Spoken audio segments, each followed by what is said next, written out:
Hello everyone, स्वागत करता हूं आप सभी का अपने चैनल मैथ्स बाय आलोक पर। उम्मीद करता हूं कि आप सभी लोग स्वस्थ होंगे और अपनी प्रिपरेशन बहुत अच्छे तरीके से कर रहे होंगे। प्रिपरेशन करने का मेन कारण होना चाहिए कि आप एग्जामिनेशन फॉर्म आ चुकी है, CHSL का एग्ज़ाम होने वाला है, CPOSI का एग्ज़ाम चल रहा है और शायद ख़त्म होने वाला है, तो इसके मेंस की प्रिपरेशन भी आप करोगे। बाकी और भी एग्ज़ाम्स चल रहे हैं और होने वाले हैं, तो आपके पास एग्जामिनेशन की प्रिपरेशन करने के बहुत सारे रीजन्स हैं। आपको सेटल होना है, जॉब जल्दी लेनी है, शादी करनी है, अपनी ज़रूरतें पूरी करनी है, तो इतने सारे रीजन्स होने के बाद अगर आप नहीं पढ़ रहे हो तो इसका मतलब आप कुछ गलत कर रहे हो।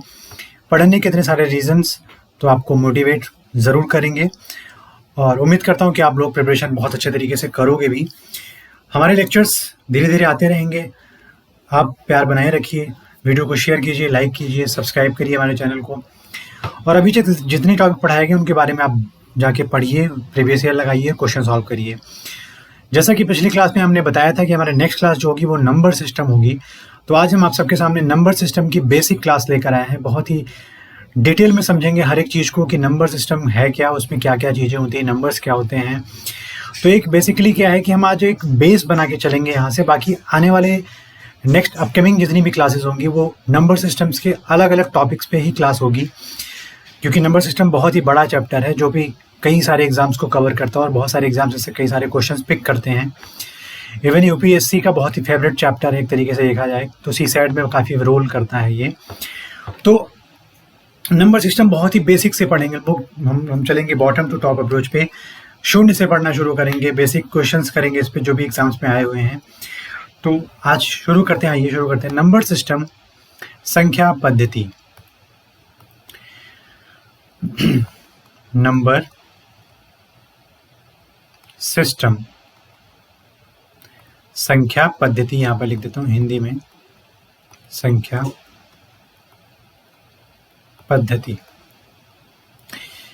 नंबर सिस्टम का मतलब हो गया कि गणितीय रूप में संख्याओं का निरूपण ही संख्या पद्धति कहलाता है। अब बोलोगे गणितीय रूप का मतलब अगर संख्याओं को मैं 1, 2, 3, 4, 5, 6, 7, 8, 9 एंड 0 इन सबको मैं एक प्रॉपर रिप्रेजेंटेशन करूं इन सभी नंबर्स का, तो इनका एक गणितीय रूप ही तो हो गया। जैसे मैंने कहा 0, 1, 2, 3, 4, 5, 6, 7, 8, 9। तो गणितीय रूप में संख्याओं का निरूपण ही संख्या पद्धति कहलाता है। मैं यहाँ पे लिख देता हूँ परिभाषा, गणितीय रूप में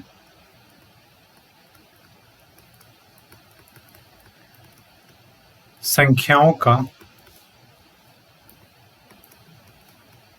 निरूपण, the representation of numbers in mathematical notation. निरूपण, संख्याओं, गणितीय रूप में संख्याओं का निरूपण ही नंबर सिस्टम कहलाता है।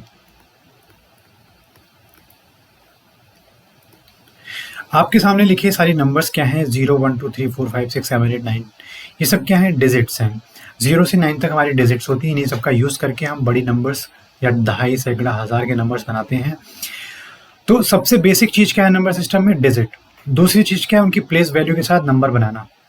ठीक है, तो अगर मैं यहाँ पे बात करूँ नंबर सिस्टम के कई सारे टॉपिक्स हैं। जैसे सबसे पहला टॉपिक है डेसिमल नंबर सिस्टम। दूसरा हमारे पास binary decimal system, binary decimal number system या बाइनरी नंबर सिस्टम। तीसरा है हमारे पास ऑक्टल नंबर सिस्टम। एंड चौथा हमारे पास हेक्साडेसिमल सिस्टम। तो जब भी डेसिमल नंबर सिस्टम की बात करेंगे हम लोग तो उसके बेस 10 होंगे। क्या होंगे? बेस 10 होंगे। उसका कारण क्या है कि यहाँ पर हम बेस 10 ले रहे हैं, तो उसका मतलब वहाँ पर संख्याएं जो होंगी वो 0, 1, 2, 3, 4, 5, 6, 7, 8, 9।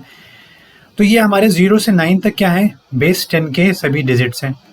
लेकिन अगर मैं बाइनरी की बात करूँगा तो वहाँ पर इसका मतलब हो गया बेस 2, जिसमें हम 2 डिजिट का यूज़ करते हैं 0 एंड 1 का। मतलब अगर बाइनरी लैंग्वेज में अगर हम बात करें, बाइनरी लैंग्वेज में रिप्रेजेंटेशन करें डिजिट्स का, तो वहाँ पर सिर्फ और सिर्फ 2 डिजिट्स आती हैं, 0, 1। उन्हीं का यूज़ करके हम सारा जो बाइनरी लैंग्वेज है उसको समझते हैं। लेकिन जब डेसिमल नंबर सिस्टम की बात आती है, जो पूरे मैथमेटिक्स की बात आती है, तो हम 0 से 9 के बिना कुछ भी नहीं कर सकते हैं। 0 से 9 की बहुत ज़्यादा ज़रूरत है, तो इसलिए हम वहाँ पर डेसिमल नंबर सिस्टम को प्रेफर करेंगे। ऑक्टल नंबर सिस्टम में हमें हमेशा देखते हैं तो वहाँ पर बेस क्या होता है, 8 होता है, जिसमें 0 से लेके 7 तक के सभी अंकों को लिया जाता है, डिजिट्स को लिया जाता है, 0 1 2 3 4 5 6 एंड 7। लेकिन जब हेक्साडेसिमल की बात करेंगे तो यहाँ पर हम बात करेंगे बेस 16 की, जहाँ पर हम 0 से लेकर 9 तक की सभी 10 डिजिट्स की बात करते हैं। उसके साथ साथ हम अगली जो डिजिट्स होती हैं उसके रिप्रेजेंटेशन करते हैं A, B, C, D, E और F से।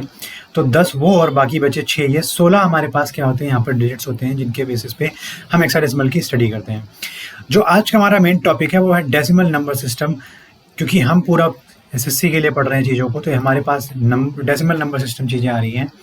ज़रूरत पड़ने पर नंबर सिस्टम्स के डेसिमल, बाइनरी, ऑक्टल और हेक्साडेसिमल्स का ब्रीफ में या डिटेल में चीज़ों को पढ़ेंगे। उसके साथ साथ उनके चेंज कैसे करते हैं, binary to decimal, decimal to octa and octa to hexa and hexa to binary and all, ये सब कुछ हम सब पढ़ेंगे। लेकिन ज़रूरत पड़ेगी तो, और अगर आप कमेंट करते हो तो हम इसको आगे पढ़ाएंगे भी।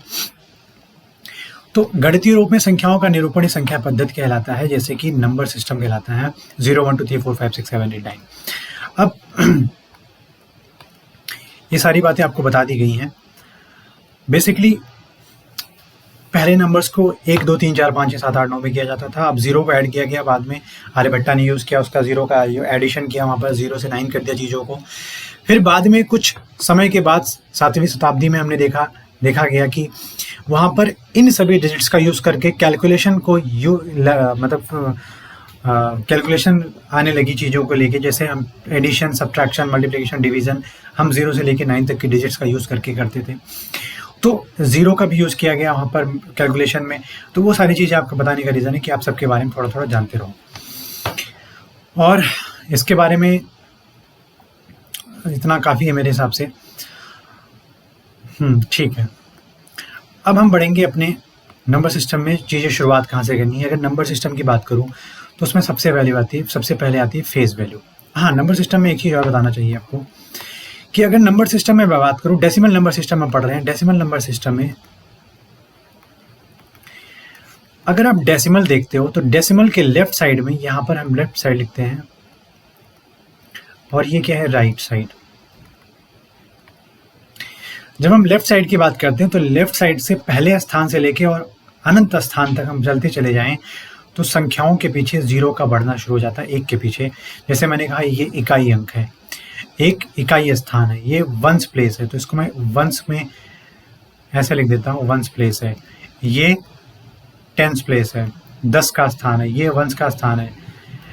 और इसके आगे हम जैसे जैसे बढ़ते रहेंगे वो हो जाएगा हंड्रेड्स का स्थान,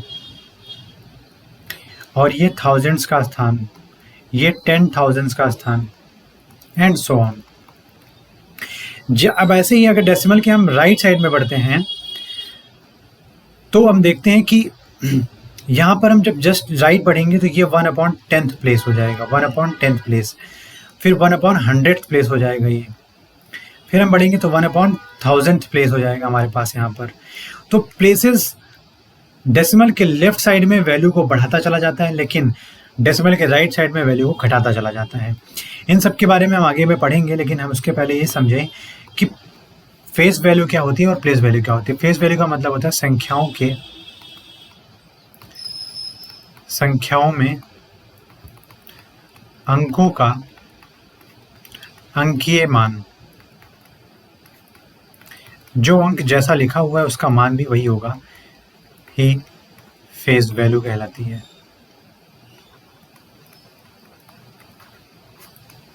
जैसे मैंने यहाँ पर लिखा 43, तो यहाँ पर इस संख्या में ये जो 3 लिखा हुआ है इसका फेस वैल्यू है 3, जो मुझे दिख रहा है सामने। 4 का मतलब 4 का फेस वैल्यू क्या हो जाएगा, 4 हो जाएगा। तो यहाँ पर अगर मैं रिप्रेजेंट करना चाहूँ फेस वैल्यू ऑफ 4 तो हो जाएगा 4, एंड फेस वैल्यू ऑफ 3 तो 3 लिख देना। ठीक है, इसमें और कुछ नहीं है। जैसे मैंने कहा 373 में 378 ले लेता हूँ यहाँ पर, तो 7 की फेस वैल्यू 7, 8 की फेस वैल्यू 8 और 3 की फेस वैल्यू 3। जब हम प्लेस वैल्यू की बात करते हैं तो संख्याओं का स्थानीय मान, उस स्थान पर इकाई, दशमलव, सैकड़ा, हजार के रिस्पेक्ट में उसकी क्या वैल्यू है, संख्याओं के अंकों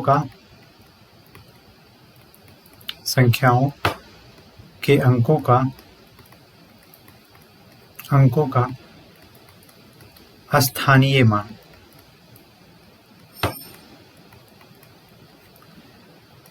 उनके इकाई, दहाई, सैकड़ा, हजार के रूप में। ठीक है, जैसे मैं यहाँ पे कह देता हूँ कि हमारे पास कोई नंबर है, मान लेते हैं नंबर हमारे पास 532 है। तो आप देखो कि 2 की जो वैल्यू है वो इकाई अंक पर है, 2 इकाई अंक पर है, इसलिए 2 का गुणा हम 1 से करते हैं। 3 दहाई के अंक पर है, इसलिए 3 का गुणा हम 10 से करेंगे। और 5 सैकड़ा के अंक पे है, इसलिए 5 का गुणा हम यहाँ पर 100 से करेंगे। तो आप देखो कि 2 का गुणा 2, 3 का गुणा 30, 10 से करने पे, और 5 का गुणा करने पे 100 से 500। तो आप देख रहे हो कि 5 की प्लेस वैल्यू क्या है, 500 है। 3 की प्लेस वैल्यू क्या है, 30 है। और 2 की प्लेस वैल्यू क्या है, 2। ये बात समझने के लिए है कि उनके प्लेस पर, किस प्लेस पर एग्जिस्ट करते हैं उसके हिसाब से उसमें मल्टीप्लाई करो, और जो वैल्यू आएगी वही उसकी प्लेस वैल्यू हो जाएगी। मैं यहाँ पर एक और नंबर लेता हूँ जो डेसिमल फॉर्म में हो, 320 या 322.56। अब आप इस 6 की बात करो तो 6 किस प्लेस पे है, आप बोलोगे 1/100 प्लेस पे है। तो यहाँ पर जो 6 इंटू 1/100 हो जाएगा तो 0.06 हो जाएगा। इस 5 की बात करूँ तो 5 इंटू 1/10 आप देखोगे तो ये 0.5 हो जाएगा। इस 2 की मैं बात करूँ तो 2 इंटू में 1 2 हो जाएगा। इस 2 की बात करूँ तो 2 इंटू में 10 हमारे पास 20 हो जाएगा। इस 3 की बात करूँ तो 3 इंटू में 100 हमारे पास हो जाएगा 300। तो मेरा मेन मतलब ये था कि उनके प्लेस पर क्या क्या वैल्यूज आ रही है, उनके 1/100 प्लेस पे, 1/10 प्लेस पे, 1 प्लेस पे, 10 प्लेस पे, 100 प्लेस पे, 1000 प्लेस पे। तो वो सारा कुछ का निरूपण यहाँ पर रिप्रेजेंटेशन क्या है, उनका स्थानीय मान है। जैसे यहाँ पर 6 का स्थानीय मान क्या हो जाएगा, इस गिवन नंबर में 0.06, 5 का हो जाएगा 0.05, 2 का हो जाएगा 2, और दूसरे वाले 2 का हो जाएगा 20, तीसरे और 3 का हो जाएगा 300। तो स्थानीय मान संख्याओं के उनके स्थान पर उनकी प्लेस वैल्यू क्या है, उनके स्थान पर उनके स्थानीय मान क्या है, तो वही होता है और कुछ नहीं होता है। अब हम बढ़ेंगे आगे की तरफ, पढ़ते हैं क्वेश्चन में। कॉम्प्लेक्स समझते हैं चीज़ों को। कॉम्प्लेक्स नंबर क्या होता है? कॉम्प्लेक्स नंबर में बेसिकली हमें 2 चीज़ पढ़नी है। पहली चीज़ वास्तविक नंबर, दूसरी चीज़ इमेजिनरी नंबर, काल्पनिक नंबर। वास्तविक संख्या है बेसिकली गणित के किसी भी रूप में यूज़ कर सकते हैं, गणित में भी यूज़ कर सकते हैं, कैलकुलेशन में यूज़ कर सकते हैं, पढ़ने लिखने समझने में यूज़ कर सकते हैं, मापने में, तौलने में, गिनने में यूज़ कर सकते हैं। ये सभी चीज़ों में उपयोग हम वास्तविक संख्याओं का करते हैं, चाहे वो प्लस हो चाहे माइनस हो, किसी को धन देने में, लेने में, लाभ में, हानि में, हर चीज़ में हम यूज कर सकते हैं वास्तविक संख्याओं को। लेकिन जब बात काल्पनिक संख्याओं की आती है तो वो काल्पनिक योग्य ही होती है, उनकी कोई फिक्स वैल्यू नहीं होती है। रूट के अंदर माइनस में लिखी संख्या को हम काल्पनिक रिप्रेजेंट करते हैं। जैसे कि मैंने यहाँ पर कहा, अगर मैं रूट के अंदर -1 लिख देता हूँ तो यह एक काल्पनिक नंबर है। रूट के अंदर मैं -3 लिख देता हूँ तो यह एक काल्पनिक नंबर है, जिसको हम आयोटा से रिप्रेजेंट करते हैं। -1 की जो वैल्यू होती है रूट के अंदर वो आई से लिखते हैं। तो अगर आपके पास AI लिखा हुआ है तो उसका मतलब ये काल्पनिक नंबर है। आपके पास A+BI लिखा हुआ है तो एक काल्पनिक नंबर है, या आपके पास 5I लिखा हुआ है तो एक काल्पनिक नंबर है। तो काल्पनिक संख्याओं का उपयोग बेसिकली हम वेव के रेंज को मेजर करने में करते हैं, किसी फिजिकल मेजरमेंट में काम आता है। ये बेसिकली फिजिक्स के मेजरमेंट में काम आता है, जहाँ पर कोई रेंज होती है साइनसॉइडल वेव का, या इन सभी चीज़ों में इन सब का यूज़ किया जाता है। तो वहाँ पर हम मैथमेटिकल चीज़ों का ज़्यादा उपयोग नहीं कर सकते हैं, इसलिए हम चीज़ें रूट में या नेगेटिव में होती हैं, इस वजह से वहाँ पर आयोटा का यूज़ किया जाता है। वेव्स में, जैसा ओशन वेव में कि करंट का या फिर एयर का, इन सभी चीज़ों को मेजर करने के लिए वहाँ पे किया जाता है। अब हम पढ़ेंगे वास्तविक संख्याएं। बेसिकली हमारा मेन टॉपिक होना चाहिए वास्तविक संख्या। वास्तविक संख्या मैंने बताया गणित के रूप में, गणित में यूज करने वाली सभी संख्याएं, चाहे गिनने, सुनने, पढ़ने, लिखने, तोड़ने, मापने, सभी जो यूज किया जाता हो उसको हम बोलते हैं वास्तविक संख्याएं। वास्तविक संख्याओं में सबसे पहले हमें पढ़ाया जा रहा है कि परिमेय संख्याएं क्या होती हैं, फिर पूर्णांक संख्याएं क्या होती है, पूर्ण संख्याएं क्या होती है, नेगेटिव नंबर्स क्या होते हैं, नेचुरल नंबर्स क्या होते हैं। लेकिन मैं चाहता हूं कि आप सबको पढ़ाऊं कि वास्तविक संख्याओं में पहली बात तो रैशनल और इरेशनल नंबर्स के पहले हमें पढ़ना चाहिए कि नंबर्स शुरू कहाँ से हुए, फिर कैसे कैसे मिलते बनते चले गए, सब संख्याएं बढ़ती चली गई, फिर इतनी बड़ी कैसे हो गई। तो अगर मैं यहाँ पर सबसे पहले बात करूँ, मैं यहीं पर समझा दे रहा हूँ, सबसे पहले मैं पढ़ूंगा यहाँ पर तो पढ़ूंगा नेचुरल नंबर्स के बारे में। नेचुरल नंबर्स का मतलब हो गया प्राकृतिक संख्याएं। प्राकृतिक संख्याएं वह संख्याएं जो 1 से अनंत तक होती हैं। जैसे 1, 2, 3, 4, 5 और ऐसे बढ़ती चली जाए अनंत तक। तो वास्तविक संख्याएं शुरू कहाँ से होती है? 1 से, और जाती कहाँ तक है? अनंत तक। कोई इनका छोर नहीं है कि कहाँ तक जा सकती हैं। मतलब 1 से शुरू होने वाली और बढ़ते क्रम में चली जाने वाली संख्या को हम बोलते हैं प्राकृतिक संख्याएं। सबसे पहले हमारे पास यही सब कुछ था। जैसे 1 से लेकर 9 तक हम संख्याओं का रिप्रेजेंटेशन करते थे डिजिट्स फॉर्म में, लेकिन उसके आगे हम पढ़ते थे दा और सा, 10 या टी एंड 10। हमारे पास कोई ऐसा रिप्रेजेंटेशन नहीं था जब तक हमारे पास 0 नहीं था। इसीलिए नेचुरल नंबर्स का प्रयोग, इसका नाम प्राकृतिक संख्या इसीलिए है कि सबसे पहले हम पढ़ते हैं चीज़ों के बारे में कि प्राकृतिक संख्याएं 1 से स्टार्ट होके कहाँ तक जाती हैं? अनंत तक जाती हैं। मतलब इनका प्रयोग हम सिर्फ समझने में, पढ़ने में, बोलने में, तौलने में, इन सभी चीज़ों में करते थे। लेकिन अब हम आगे बढ़ेंगे, हम आगे बढ़ेंगे तो पढ़ेंगे पूर्ण संख्याएं। हमारा दूसरा जो टॉपिक होगा पूर्ण संख्या, मतलब होल नंबर्स। होल नंबर्स में अगर मैं बात करूं तो यहाँ पर आ जाता है पूर्ण संख्याएं।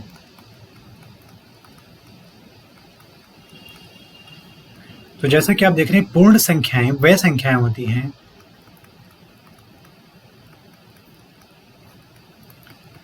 जो 0 से स्टार्ट होती हैं या 0 से शुरू होती हैं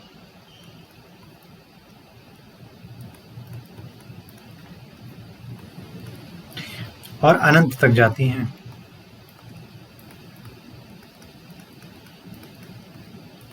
जैसे 0, 1, 2, 3, 4, 5, 6 अप टू अनंत तक, कोई इनका लिमिट नहीं है। तो आप यहाँ पर देख रहे हो कि हमने क्या किया है, होल नंबर्स में 0, 1, 2, 3, 4, 5, 6 में आप देखोगे तो नेचुरल नंबर में ही मैंने 0 ऐड कर दिया है, तो वो क्या बन गया? होल नंबर बन गया, वो पूर्ण संख्या बन गया। तो पूर्ण संख्या क्या होती है? जो 0 से स्टार्ट होती है। इसका मतलब ये कह सकते हैं पूर्ण संख्या वह संख्या होती है, अगर मैं प्राकृतिक संख्या में 0 ऐड कर दूं या 0 मिला दूं तो क्या आ जाएंगे? पूर्ण संख्या हो जाएगी। इसके आगे पढ़ेंगे जिसमें पूर्ण संख्या और नेचुरल नंबर्स में आप ध्यान दो तो नेचुरल नंबर पॉजिटिव नंबर्स होते हैं। नेचुरल नंबर्स क्या होते हैं? पॉजिटिव नंबर्स होते हैं। They are positive numbers. और जब हम पूर्ण संख्या की बात करता हूँ, मैं पूर्ण संख्या की बात करते हैं यहाँ पर, तो ये क्या होती है? धनात्मक संख्याओं के साथ साथ 0 का भी यहाँ पर इन्वॉल्वमेंट हो जाता है। 0 के साथ साथ धनात्मक संख्याएं। 0 ना तो धनात्मक है ना ऋणात्मक है, 0 न्यूट्रल है। अब आगे हम पढ़ेंगे नेगेटिव नंबर्स। नेगेटिव नंबर्स का मतलब हो गया नकारात्मक संख्याएं। नकारात्मक संख्याएं माइनस अनंत से आती चली जाती हैं और धीरे धीरे धीरे बढ़ती चली जाती हैं। -4, -3, -2, -1 यहीं तक आती हैं। -1 तक अनंत से, माइनस अनंत से आने वाली संख्याएं क्या होती है? नेगेटिव नंबर्स होती हैं। अब हम पढ़ेंगे, ध्यान दीजिए, यहाँ पर पढ़ेंगे इंटीजर्स। तो सबसे मेन चीज़ है इंटीजर्स। इंटीजर्स का मतलब होता है पूर्णांक, जिसमें पूर्ण अंक लिखा हो। अब इंटीजर्स का मतलब हो गया वह संख्या है जिसमें नेगेटिव भी आती हो, पॉजिटिव भी आता हो और 0 भी आता हो। नेगेटिव, 0 एंड पॉजिटिव, ये सारी संख्याओं को अगर मिला दिया जाए तो कहलाती है पूर्णांक संख्या है। जैसे मैंने कहा माइनस अनंत से आप चलते चले हो तो -3, -2, -1, 0, +1, +2, +3 और फिर आप अनंत तक, प्लस अनंत तक चले जाओ यहाँ पर, तो ये सारी की सारी संख्याएं क्या कहलाएंगी? पूर्णांक। एक नंबर लाइन पर रिप्रेजेंट करने वाली संख्याओं को हम बोलते हैं पूर्णांक। तो बेसिकली आप देख रहे हो कि हम नेचुरल नंबर से स्टार्ट करके पूर्णांक तक आ चुके हैं। सबसे पहले 1 से अनंत तक, फिर 0 इंक्लूड किया गया, 0 से अनंत तक हो गया पूर्ण संख्या, फिर नेगेटिव नंबर्स आ गए माइनस अनंत से -1 तक, फिर हमने क्या किया? नेगेटिव नंबर्स, पॉजिटिव नंबर्स और 0 को मिला के बता दिया कि वो इंटीजर्स हो जाएंगी। इंटीजर्स का मतलब पूर्णांक हो जाएंगी। ठीक है, आपने पूर्ण संख्या पढ़ लिया, आपने इंटीजर्स पढ़ लिया, आपने नेगेटिव नंबर्स पढ़ लिया, आपने नेचुरल नंबर्स पढ़ लिया। अब बचा क्या है? रैशनल नंबर्स और इरैशनल नंबर्स। इस बात को मुझे बहुत ध्यान से समझना पड़ेगा कि रैशनल और इरैशनल होते क्या हैं। जब मैं बात करता हूं यहाँ पर रैशनल नंबर्स की, तो इसको मैं लिख सकता हूं परिमेय संख्याएं। हिंदी में बोलते हैं परिमेय संख्याएं। तो आप जब देखोगे परिमेय संख्याएं क्या होती हैं? परिमेय संख्याएं वह संख्याएं होती हैं जो अंश बटे हर के रूप में लिखी हों। The numbers which is written in the form of numerator upon denominator. इसका नाम देखिए ना, रेशियो। रेशियो का मतलब है अंश बटे हर, या मैं लिख सकता हूँ न्यूमरेटर अपॉन डिनोमिनेटर, या मैं लिख सकता हूँ पी अपॉन क्यू, जहाँ पर क्यू की वैल्यू 0 के इक्वल नहीं हो सकती। इस बात को बहुत ही ज़्यादा दिमाग में डाल देना कि जब हम p और p बटे q के फॉर्म में कोई नंबर लिखते हैं तो वो रैशनल नंबर कहलाती है, लेकिन वहाँ पर q की वैल्यू 0 नहीं होगी। हो सकता है p और q नेगेटिव हो जाए, पॉजिटिव हो जाए, इससे कोई मतलब नहीं। p 0 हो सकता है बट q कभी 0 नहीं हो सकता है। तो मैं यहाँ पर लिख सकता हूँ कि 2/5 क्या है, एक राष्ट्रीय नंबर है। आप देख रहे हो 0.4 आ जाएगा इसका आंसर। मैं लिख सकता हूँ यहाँ पर 3/5, तो आप कहते हो 0.6 आ जाएगा, या आप कहते हो 5/2, तो आप कहते हो 2.5 आ जाएगा। तो एक चीज़ यहाँ पर आपने देखी होगी कि 2/5, 3/5, 5/2, ये सारा कुछ क्या है, ये संख्याओं का डेसिमल फॉर्म मैंने लिखा है यहाँ पर। और जब संख्याओं का डेसिमल फॉर्म लिखा है तो आप एक बार देख रहे हो कि फिक्स डिजिट्स के बाद नंबर खत्म हो जा रही है, मतलब कैलकुलेशन खत्म हो जा रही है। तो एक तरीका ये हो गया कि नंबर अगर टर्मिनेटिंग है, कोई रेशियो अगर टर्मिनेटिंग है तो, या डेसिमल कोई टर्मिनेटिंग है, तो वो क्या हो जाएगा, रैशनल नंबर हो जाएगा। ये सारे के सारे क्या हैं, टर्मिनेटिंग है। मतलब एक फिक्स नंबर या फिक्स डिजिट के बाद ये लोग खत्म हो जा रहे हैं। फिक्स डिजिट के बाद, चाहे वो डेसिमल के बाद हो चाहे डेसिमल के पहले हो, फिक्स डिजिट्स के बाद समाप्त हो जा रहे हैं। टर्मिनेट का मतलब समाप्त हो जाना ही होता है। लेकिन मैं बात करूं अगर नॉन टर्मिनेटिंग हो तो, जैसे कि मैंने कहा आपसे 1/3, मैंने कहा 1/3 क्या हो जाएगा, आप बोलोगे 0.3333, डिवाइड करके देख लो, आप करते चले जाओ। मैंने कहा 2/3 क्या हो जाएगा, आप बोलोगे 0.6666। तो आप देख रहे हो कि टर्मिनेट नहीं हो रहा है, तो इसको मैं बोलूंगा non terminatings but repetition of the digits. तो आप यहाँ पर देख रहे हो कि 1/3 की वैल्यू आगे 0.33333 एंड सो ऑन। तो यहाँ पर मैं लिख सकता हूँ 0.3 बार। यहाँ पर बार लगाने का मतलब है 3 का रिपीटेशन हो रहा है। 0.6 बार लगाने का मतलब 6 का रिपीटेशन। तो आप ये देख रहे हो कि ये नॉन टर्मिनेटिंग होती है और रिपीटिंग होती है। Non terminating and repetition of digits or some set or the set of digits।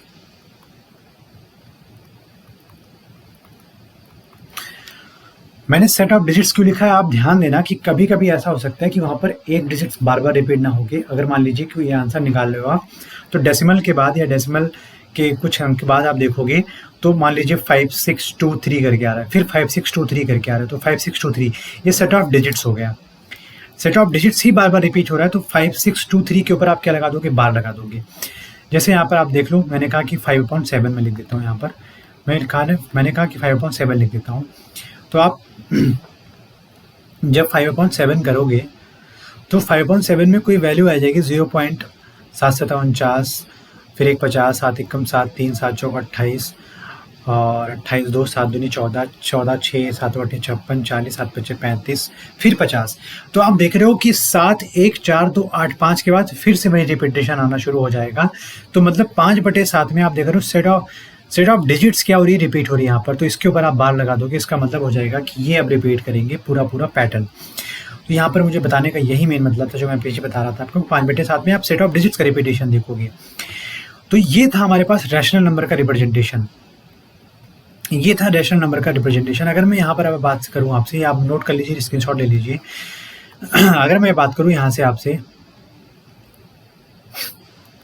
कि इरैशनल नंबर्स क्या होते हैं, तो मैं यहाँ पे कोई दूसरा इंक यूज करता हूँ, इरैशनल नंबर्स।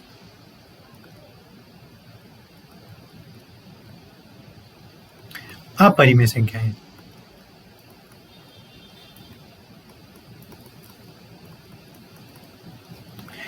बेसिकली अपरिमेय संख्याएं वह संख्याएं होती हैं जो नॉन टर्मिनेटिंग हो, ना तो रिपीट कर रही हो, मतलब वो चलती चली जा रही हो। Non terminating, non repeating, non repetition, no repetition and also non terminating. जैसे मैंने कहा यहाँ पर मैं पाई ले लेता हूँ, तो पाई की जो अप्रॉक्स वैल्यू आप मानते हो वो 3.14, यह अप्रॉक्स वैल्यू मानते हो 22/7, जो कि ये एग्जैक्ट वैल्यू नहीं होती, एग्जैक्ट वैल्यू नहीं है, एग्जैक्ट वैल्यू नहीं है। इस वजह से 22/7 क्या हो सकता है, रैशनल नंबर्स हो सकता है, लेकिन इरैशनल नंबर बिल्कुल नहीं होगा। लेकिन पाई की वैल्यू 22/7 इसलिए ली जाता है क्योंकि 22/7 को सॉल्व करोगे तो 3.14 के टाइप का कुछ आता है। तो यहाँ पर आप अगर इसको मिटा दिया जाए, मैं इसको मिटा देता हूँ, तो आप ये कह सकते हो कि पाई क्या है, एक इरैशनल है, क्योंकि पाई की कोई फिक्स वैल्यू नहीं आएगी किसी भी फॉर्म में, किसी भी डेसिमल के बाद कहीं तक। आप 10,000 कॉपियों का यूज़ कर डालो, 10,000 कैलकुलेटर का यूज़ कर डालो, लेकिन आपके पास कोई फिक्स वैल्यू नहीं आने वाली। तो पाई का एक इरैशनल नंबर है, एक अपरिमेय संख्या है। मैं ऐसे ही अगर मैं किसी भी प्राइम नंबर को रूट के अंदर लिख दूँ तो भी क्या है, एक अपरिमेय संख्या है। √7, √11 ये सब क्या है, ये अपरिमेय संख्याएं हैं। 3√2 ये सब क्या है, अपरिमेय संख्याएं, क्योंकि √2 की कोई फिक्स वैल्यू नहीं है, तो ऑब्वियस बात उसमें कुछ मल्टीप्लाई करोगे तो वो भी फिक्स नहीं होगी।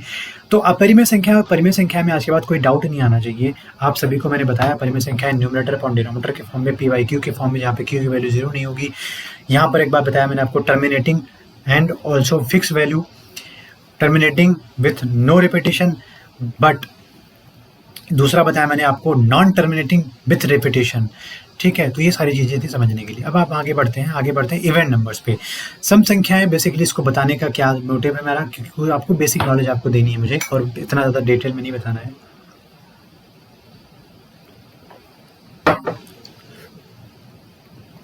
तो इवन नंबर्स की अगर मैं बात करूँ तो सम संख्याएं वह संख्याएं होती हैं जिसको दो तरीके से आप चेक कर सकते हो, या तो आप 2 से डिवाइड करके देख लो, या आप ये सीधा देख लो, कोई बड़ा नंबर लिखा है, छोटा नंबर लिखा है, कि उसके आखिरी के अंक पे, उसके इकाई अंक पे 0, 2, 4, 6, 8 अगर लिखा है यूनिट डिजिट पे,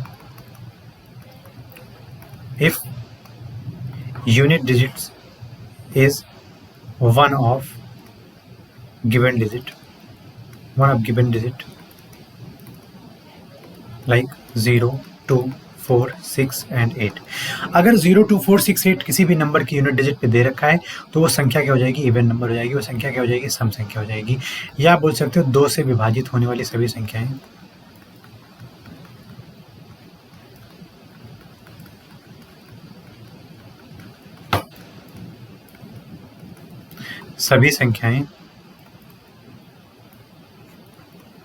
सम होती हैं।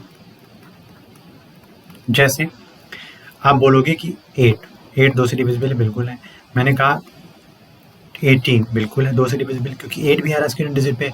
आपने बोला 20, मैंने कहा बिल्कुल है। अब आप ध्यान रखिए, अगर 20 इवन नंबर है तो 2 की टेबल में 10 आता है, बिल्कुल आता है, और 2 की टेबल में 5 आता है। तो जब ये इवन है तभी तो टेबल में आ रहा है 2 के, 9 तो आ नहीं रहा है यहाँ पे। अब आप बात ध्यान से समझिए कि 2 की टेबल में आप 0 आ रहा है, क्यों आ रहा है। अब मैं अगर सभी इवन नंबर्स को कॉन्सिक्यूटिव वे में लिखूं, अगर उनका रिप्रेजेंटेशन नेगेटिव से पॉजिटिव की तरफ लिखता हूँ तो नेगेटिव 8 मैं मान लेता हूँ, नेगेटिव 6 मान लेता हूँ, एंड नेगेटिव 4 मान लेता हूँ, नेगेटिव 2 मान लेता हूँ, फिर 0 तो ये आएगा, उसके बाद 2 का डिफरेंस देख रहे हो कि नहीं देख रहे हो, फिर 0 के बाद 2 आएगा। ऐसा तो है नहीं कि -2 के बाद सीधे 2 आ जाएगा, क्योंकि उनके बीच का डिफरेंस 4 हो जाएगा, जो कि गलत है। 2 क्रमागत सम संख्याओं के बीच का अंतर 2 होता है, ये हमेशा सिद्ध हुआ है। तो अगर 0 और 2 के बीच का अंतर देखोगे तो आप 2 का है कि नहीं है, 0 और -2 के बीच का अंतर कितने का है, 2 का है। तो इसलिए 0 क्या होती है, इवन नंबर है। मतलब 0 2 से विभाजित भी और इवन है। ऐसा नहीं कि 0 किसी और से भी विभाजित हो जाएगी तो ये इवन नहीं रह जाएगी। तो 2 से विभाजित होने वाली सभी संख्याएं इवन कहलाती हैं। अब वो संख्या किसी और से हो रही हो या नहीं हो रही उससे मुझे फर्क नहीं पड़ता है। तो यहाँ पर आप देखोगे 4, 8 एंड सो ऑन। तो इससे ज़्यादा पढ़ाने की इसमें कोई ज़्यादा ज़रूरत नहीं है। ये ऑड नंबर्स होते हैं, जो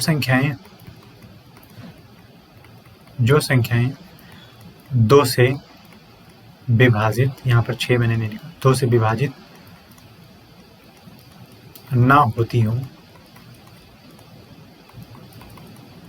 उन्हें विषम संख्या कहते हैं। जैसे 3, जैसे 9, जैसे 7, जैसे 5, जैसे 11, जैसे 23 एंड सो ऑन। जैसे 19 या 29 या 17 या 15, या आप यहाँ पे 13 लिख सकते हो, 25 लिख सकते हो, 15 लिख सकते हो। ये सब क्या है, विषम संख्या है, क्योंकि ये 2 की टेबल में नहीं आ रही हैं। इनके यूनिट डिजिट पे ना तो 0, ना तो 2, ना तो 4, ना तो 6, ना तो 8 कुछ नहीं आ रहा है। अब हम आगे बढ़ेंगे प्राइम नंबर्स में। क्योंकि प्राइम नंबर्स हमारे लिए इतना इंपॉर्टेंट है कि आप पूछिए मत। प्राइम नंबर्स का मतलब होता है अभाज्य संख्याएं, वह संख्याएं जिनके पास सिर्फ और सिर्फ दो गुणनखंड हो, वह संख्याएं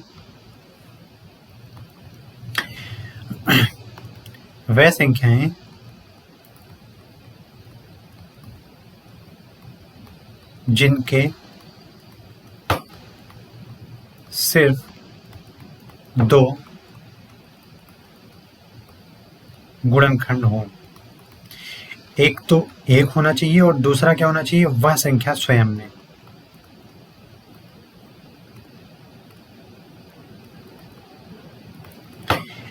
दो गुणनखंड में से एक नंबर एक और दूसरा क्या होना चाहिए, वह संख्या स्वयं। जैसे मैंने कहा कि आप एक की बात करो तो एक के पास सिर्फ एक ही एक ऐसा नंबर है जो उसका फैक्टर है, बाकी कोई संख्या है ही नहीं। तो मिनिमम 2 फैक्टर्स चाहिए किसी भी नंबर का, इसलिए एक क्या होता है, प्राइम नंबर नहीं होता है। एक क्या होता है, प्राइम नंबर नहीं होता है, क्योंकि ये फुलफिल नहीं कर रहा है 2 फैक्टर्स के रिक्वायरमेंट को। लेकिन जब मैं 2 की बात करता हूँ तो 2 1 की टेबल में भी आता है और 2 की टेबल में आता है। 2 फैक्टर्स हैं, इससे ज़्यादा कोई फैक्टर्स है नहीं। तो 2 क्या है, even prime number. The only even prime number is 2 and the least prime number is 2 also. अगर मैं 3 की बात करूँ तो ये क्या है, 1 and 3। 5 की बात करूँ तो क्या है, 1 and 5। अगर मैं यहाँ पे लिख देता हूँ कि 67 क्या है, तो आप बोलोगे 1 and 67, इसके 2 ही फैक्टर्स हैं। 67 किसी की टेबल में नहीं आने वाला, तो इसके 2 फैक्टर्स हैं 1 and 67। तो 67 क्या है, प्राइम नंबर है। अब आप बताओ मुझे चेक कैसे करेंगे प्राइम नंबर्स।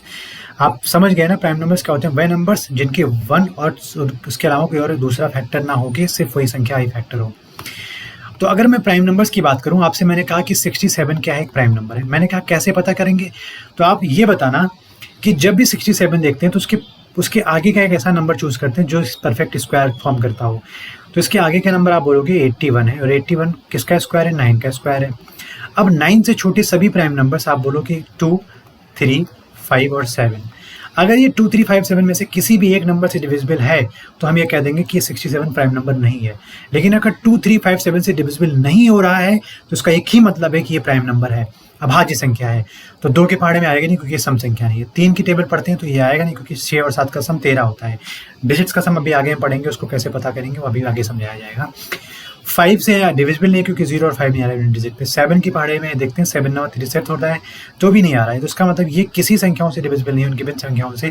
तो 67 क्या है, प्राइम नंबर्स है। अगर मैं कोई बहुत बड़ी संख्या ले लेता हूँ, मैंने कहा बहुत बड़ी ना लेके एक छोटी संख्या ले लेता हूँ, जैसे कि मैंने ले लिया 181 ले लेता हूँ। मैंने कहा 181 के आगे आने वाली संख्या है 196, जो कि 14 का स्क्वायर होती है, 14 का स्क्वायर होती है। तो 14 से छोटे जितने प्राइम नंबर्स हैं 2, 3, 5, 7, 11 एंड 13, यही प्राइम नंबर्स होंगे। तो 2 से डिविजिबल नहीं है, 8 2 10, 3 से भी नहीं है, 5 से भी नहीं है। 7 की टेबल 7 दूनी 14, 4 41, 7 से भी नहीं है। 11 की टेबल 11 के नाम 11 और 7 71, 11 से भी नहीं है। 13 की टेबल 13 के नाम 13, 5 13 चौके 52 होता है, तो 13 से भी नहीं है। इसका मतलब ये 181 क्या है, एक प्राइम नंबर है। तो प्राइम नंबर का बेहतरीन तरीका है कि आप उसके आगे आने वाली कोई एक संख्या चूज करो जो परफेक्ट स्क्वायर बन से निकलती हो, और उससे जिसका परफेक्ट स्क्वायर है उससे कम जितने भी प्राइम नंबर्स उससे डिवाइड करके चेक कर लो। एक यही तरीका है, बाकी आपको बहुत लोग बताएंगे 6n + -1 करके आप पता कर सकते हो कि संख्या प्राइम है या नहीं। मैं ये कह सकता हूं कि सभी प्राइम नंबर्स 6n + -1 हो सकते हैं, लेकिन सभी 6n + -1 प्राइम नंबर नहीं हो सकते। मैं यहाँ पर अगर आपके सामने 55 लिख दूँ तो आप मुझे बताओ कि 55 को मैं ध्यान दूँ तो 6 × 9 प्लस का 1 लिखा है, जो कि ये फुलफिल कर रहा है, नहीं कर रहा है मेरे बच्चे, ये प्राइम नंबर नहीं होगा। तो सभी 6n + 1 या 6n - 1 क्या है, प्राइम नंबर्स नहीं है। तो ऐसे ही बताया गया है इसमें कि आप परफेक्ट स्क्वायर वाले नंबर को लो, जिसका स्क्वायर बन रहा है उससे कम सभी प्राइम नंबर से उसको डिवाइड करके चेक करो, डिवाइड हो रहा है तो प्राइम नंबर नहीं है, नहीं डिवाइड हो रहा है तो प्राइम नंबर हो जाएगा। अब बात करते हैं कंपोजिट नंबर्स की। कंपोजिट नंबर्स वह नंबर्स होते हैं जिनके पास 2 से ज़्यादा गुणनखंड होते हैं। अभी तक हमारे पास सिर्फ उतनी ही 2 गुणनखंड होने वाली संख्याएं थी, वो कहलाती थी अभाज्य संख्याएं। अब कहलाएंगी समग्र संख्याएं वह संख्याएं होती हैं, समग्र संख्याएं वह संख्याएं होती हैं जिनके पास 2 से ज़्यादा गुणनखंड होते हैं। जिन संख्याओं के 2 से ज़्यादा गुणनखंड हो, जैसे मैंने कहा 4, तो 4 के 2 3 1 2 4 3 गुणनखंड है कि नहीं है? 1 की टेबल में भी आता है, 2 की टेबल में आता है, 4 की टेबल में आता है। मैंने कहा 6 की बात करता हूँ तो 1 की टेबल में, 2 की टेबल में, 3 की टेबल में, 6 की टेबल में भी आता है। बिल्कुल 4 गुणनखंड हो गए। ये सारे के सारे क्या है? कंपोजिट नंबर्स हैं, मतलब इनके कई सारे गुणनखंड हैं। हो सकता है 3 हो सकता है 5 हो सकता है 10 हो। इसका मेन मतलब है कि उनके पास 2 गुणनखंड से ज़्यादा उनके पास गुणनखंड है। मैंने यहाँ पर ले लिया 16, तो आप बोलोगे 1 2 4 8 and 16 they all are the factors of 16। तो 16 क्या है? कंपोजिट नंबर है। यहाँ पर ले सकते हो, जैसे मैंने कहा 64। तो आप बताओ 1 या 64 ना लेकर कोई छोटी संख्या लेते हैं, इतना बड़ा लेने का कोई मतलब नहीं है। मैंने यहाँ पर आपसे बताया कि आप ले लो 52 ले लो, तो आपने बोला 1 2 4 13 एंड 52 या 26। 26 also is the factor of 52। मतलब फैक्टर का मतलब होता है, फैक्टर वही चीज़ें होती हैं कि जिनके पहाड़े में वो संख्या आ रही है जिसके लिए हम फैक्टर की बात कर रहे हैं। ठीक है, ये थे कंपोजिट नंबर। अब हम आगे पढ़ेंगे को prime numbers and relatively prime numbers. वह अभाज्य संख्याएं जिनके बीच में एक के अलावा कोई और भी फैक्टर्स कॉमन ना हो, उनको बोलते हैं कंपोजिट को प्राइम नंबर्स। जैसे मैंने कहा कि आप बताओ मुझे 3 और 5 में 3 का फैक्टर हो जाएगा 1 और 3, और 5 का फैक्टर हो जाएगा 1 और 5। तो मतलब आप देखोगे 1 के अलावा except 1 there is no other common factor. ठीक है, हिंदी में मतलब हो गया इसका कि एक के अलावा उन दी हुई संख्याओं का कोई और फैक्टर्स कॉमन नहीं होगा। तो यहाँ पर 3 और 5 कॉमन नहीं है, 1 कॉमन है सिर्फ। तो 3 और 5 क्या हो गए? को प्राइम्स हो गए। मैंने कहा आप ले लो 11 और 17, तो ये क्या हो जाएगा? 1 इंटू 11 और ये हो जाएगा 1 इंटू 17। तो ये भी क्या है? को प्राइम नंबर्स हैं दोनों। मैंने कहा आप ले लो 4 एंड 19, तो इसका हो जाएगा 1 2 4 और इसका हो जाएगा 1 एंड 19। तो आप यहाँ पर देख रहे हो कि 1 के अलावा कोई भी प्राइम कॉमन नहीं है, नंबर कॉमन नहीं है। तो इसका मतलब है कि ये भी दोनों क्या हो जाएंगे? को प्राइम नंबर्स। अब बात करता हूँ ट्विन प्राइम नंबर्स की। ट्विन प्राइम नंबर्स वह संख्याएं होती हैं, वह अभाज्य संख्याएं, वह क्रमागत अभाज्य संख्याएं जिनके बीच का अंतर 2 का हो। वह क्रमागत अभाज्य संख्याएं जिनके बीच 2 का अंतर हो। मतलब 2 कंडीशंस होती हैं। They must be 2 consecutive prime numbers and the difference of both is 2। ठीक है, 2 उनके बीच का अंतर होना चाहिए और उनका क्रमागत होना बहुत ही ज़्यादा इंपॉर्टेंट है। जब मैं आपसे बोलूँ 3 एंड 5, तो ये क्या है? 2 क्रमागत प्राइम नंबर्स हैं और उनके बीच का डिफरेंस कितना है? 2। तो ये क्या है? ट्विन प्राइम नंबर्स है। मैं बात करूँ 5 एंड 7, ये क्या है? ट्विन प्राइम नंबर्स हैं। मैं बात करूँ यहाँ से 11 और 13, ये क्या है? ट्विन प्राइम नंबर्स हैं। मैं बात करूँ 17 एंड 19, ये क्या है? ट्विन प्राइम नंबर्स हैं। मैं बात करूँ 29 एंड 31, ये क्या है? प्राइम नंबर्स हैं, ट्विन प्राइम नंबर्स है। मैं बात करूँ 59 एंड 61, ये क्या है? ट्विन प्राइम नंबर्स है। 2 क्रमागत प्राइम नंबर्स के साथ साथ इनके बीच का अंतर 2 है। ठीक है, तो ये थे ट्विन प्राइम नंबर्स। आगे है यूनिट प्लेस पर क्या आएगा जब हम किसी भी नंबर्स का पावर करते हैं। मतलब अगर 0 1 5 6 वहाँ पर ले लिया जाए और उनका पावर किया जाए, उनके पावर में कोई भी नंबर अगर लिख दिया जाए, तो उनके पावर करने के बाद उनके रिजल्टिंग वैल्यूज़ पर उनके यूनिट प्लेस पर वैल्यू क्या आएगी, इसके बारे में हम आगे पढ़ेंगे। तो यहाँ पर आप देखिए 0 1 5 एंड 6 को साथ में क्यों लिया गया है। इसका मेन मतलब ये है कि 0 हो या 1 हो या 5 हो या 6 हो, किसी भी नंबर्स के अगर यूनिट प्लेस पर 0 आता है या 1 आता है या 5 आता है या 6 आता है, तो आप उस गिवन नंबर का कोई भी पावर रखते हो, कोई भी पावर लगाते हो उसके ऊपर, तो जो वैल्यू आती है उसकी यूनिट डिजिट पे जो प्लेस आते हैं, उस यूनिट डिजिट पे जो वैल्यू आती है वो हमेशा 0 1 5 और 6 ही आएगी। आप कुछ भी करके देख लो। जैसे मैंने कहा कि आप लेते हो 20 टू द पावर 3 ले लेते हैं, 20 की पावर 3। अब 20 में यूनिट डिजिट पे क्या है? 0, तो आपके पास क्या आ जाएगा? 8000। अब 8000 के यूनिट डिजिट पे देखो तो आप क्या है यहाँ पर ज़ीरो है। मतलब ज़ीरो की पावर, ज़ीरो से बनी हुई कोई भी नंबर, ज़ीरो की यूनिट प्लेस वाला नंबर का अगर मैं कुछ भी पावर कर देता हूँ, तो जो उसकी रिजल्टेंट वैल्यू होती है, उसकी यूनिट प्लेस पर हमेशा वही वैल्यू आती है जो 0 या 1 या 5 या 6 लिखा हो उसके यूनिट प्लेस पे। जैसे मैंने कहा, आप यहाँ पर लेते हो 21 की पावर, आप बोलते हो 2, तो आप देखोगे 441। अगर आप 21 की पावर 3 लिख लेते हो,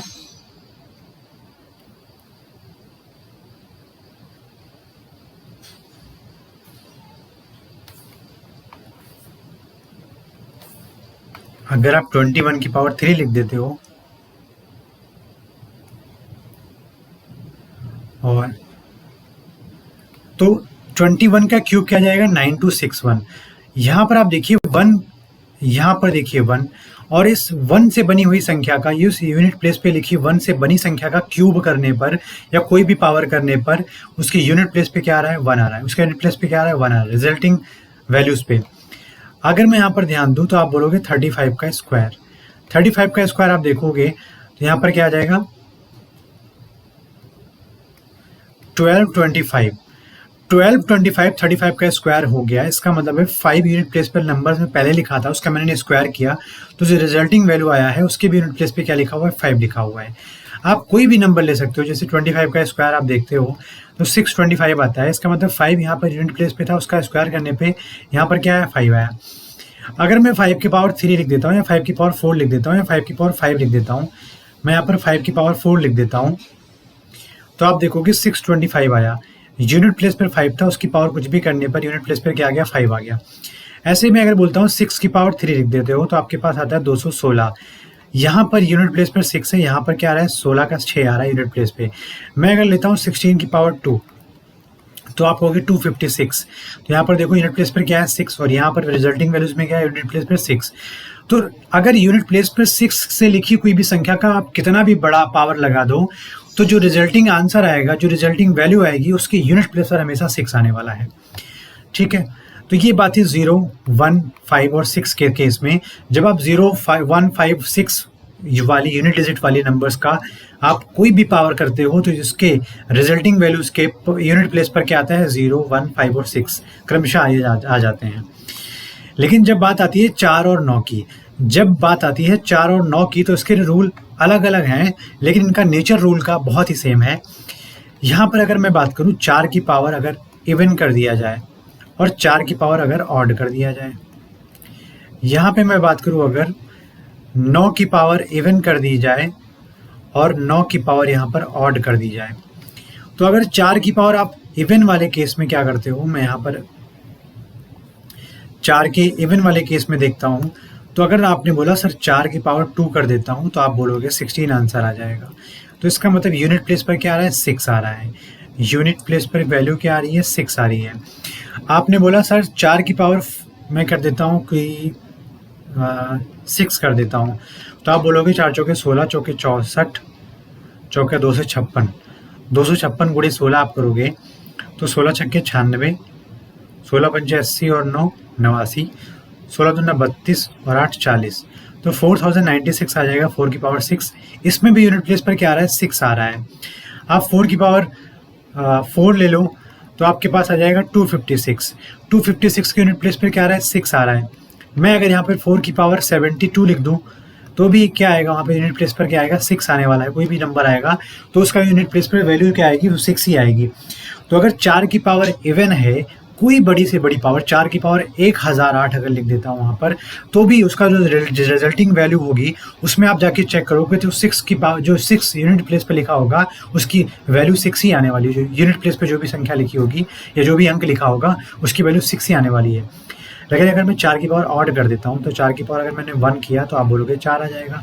4 की पावर अगर 3 किया तो 4 चौके 16, चौके 64 का 4 आप देख रहे हो क्या आ रहा है, यहाँ पर 4 आ रहा है, यहाँ पर भी 4 आ रहा है।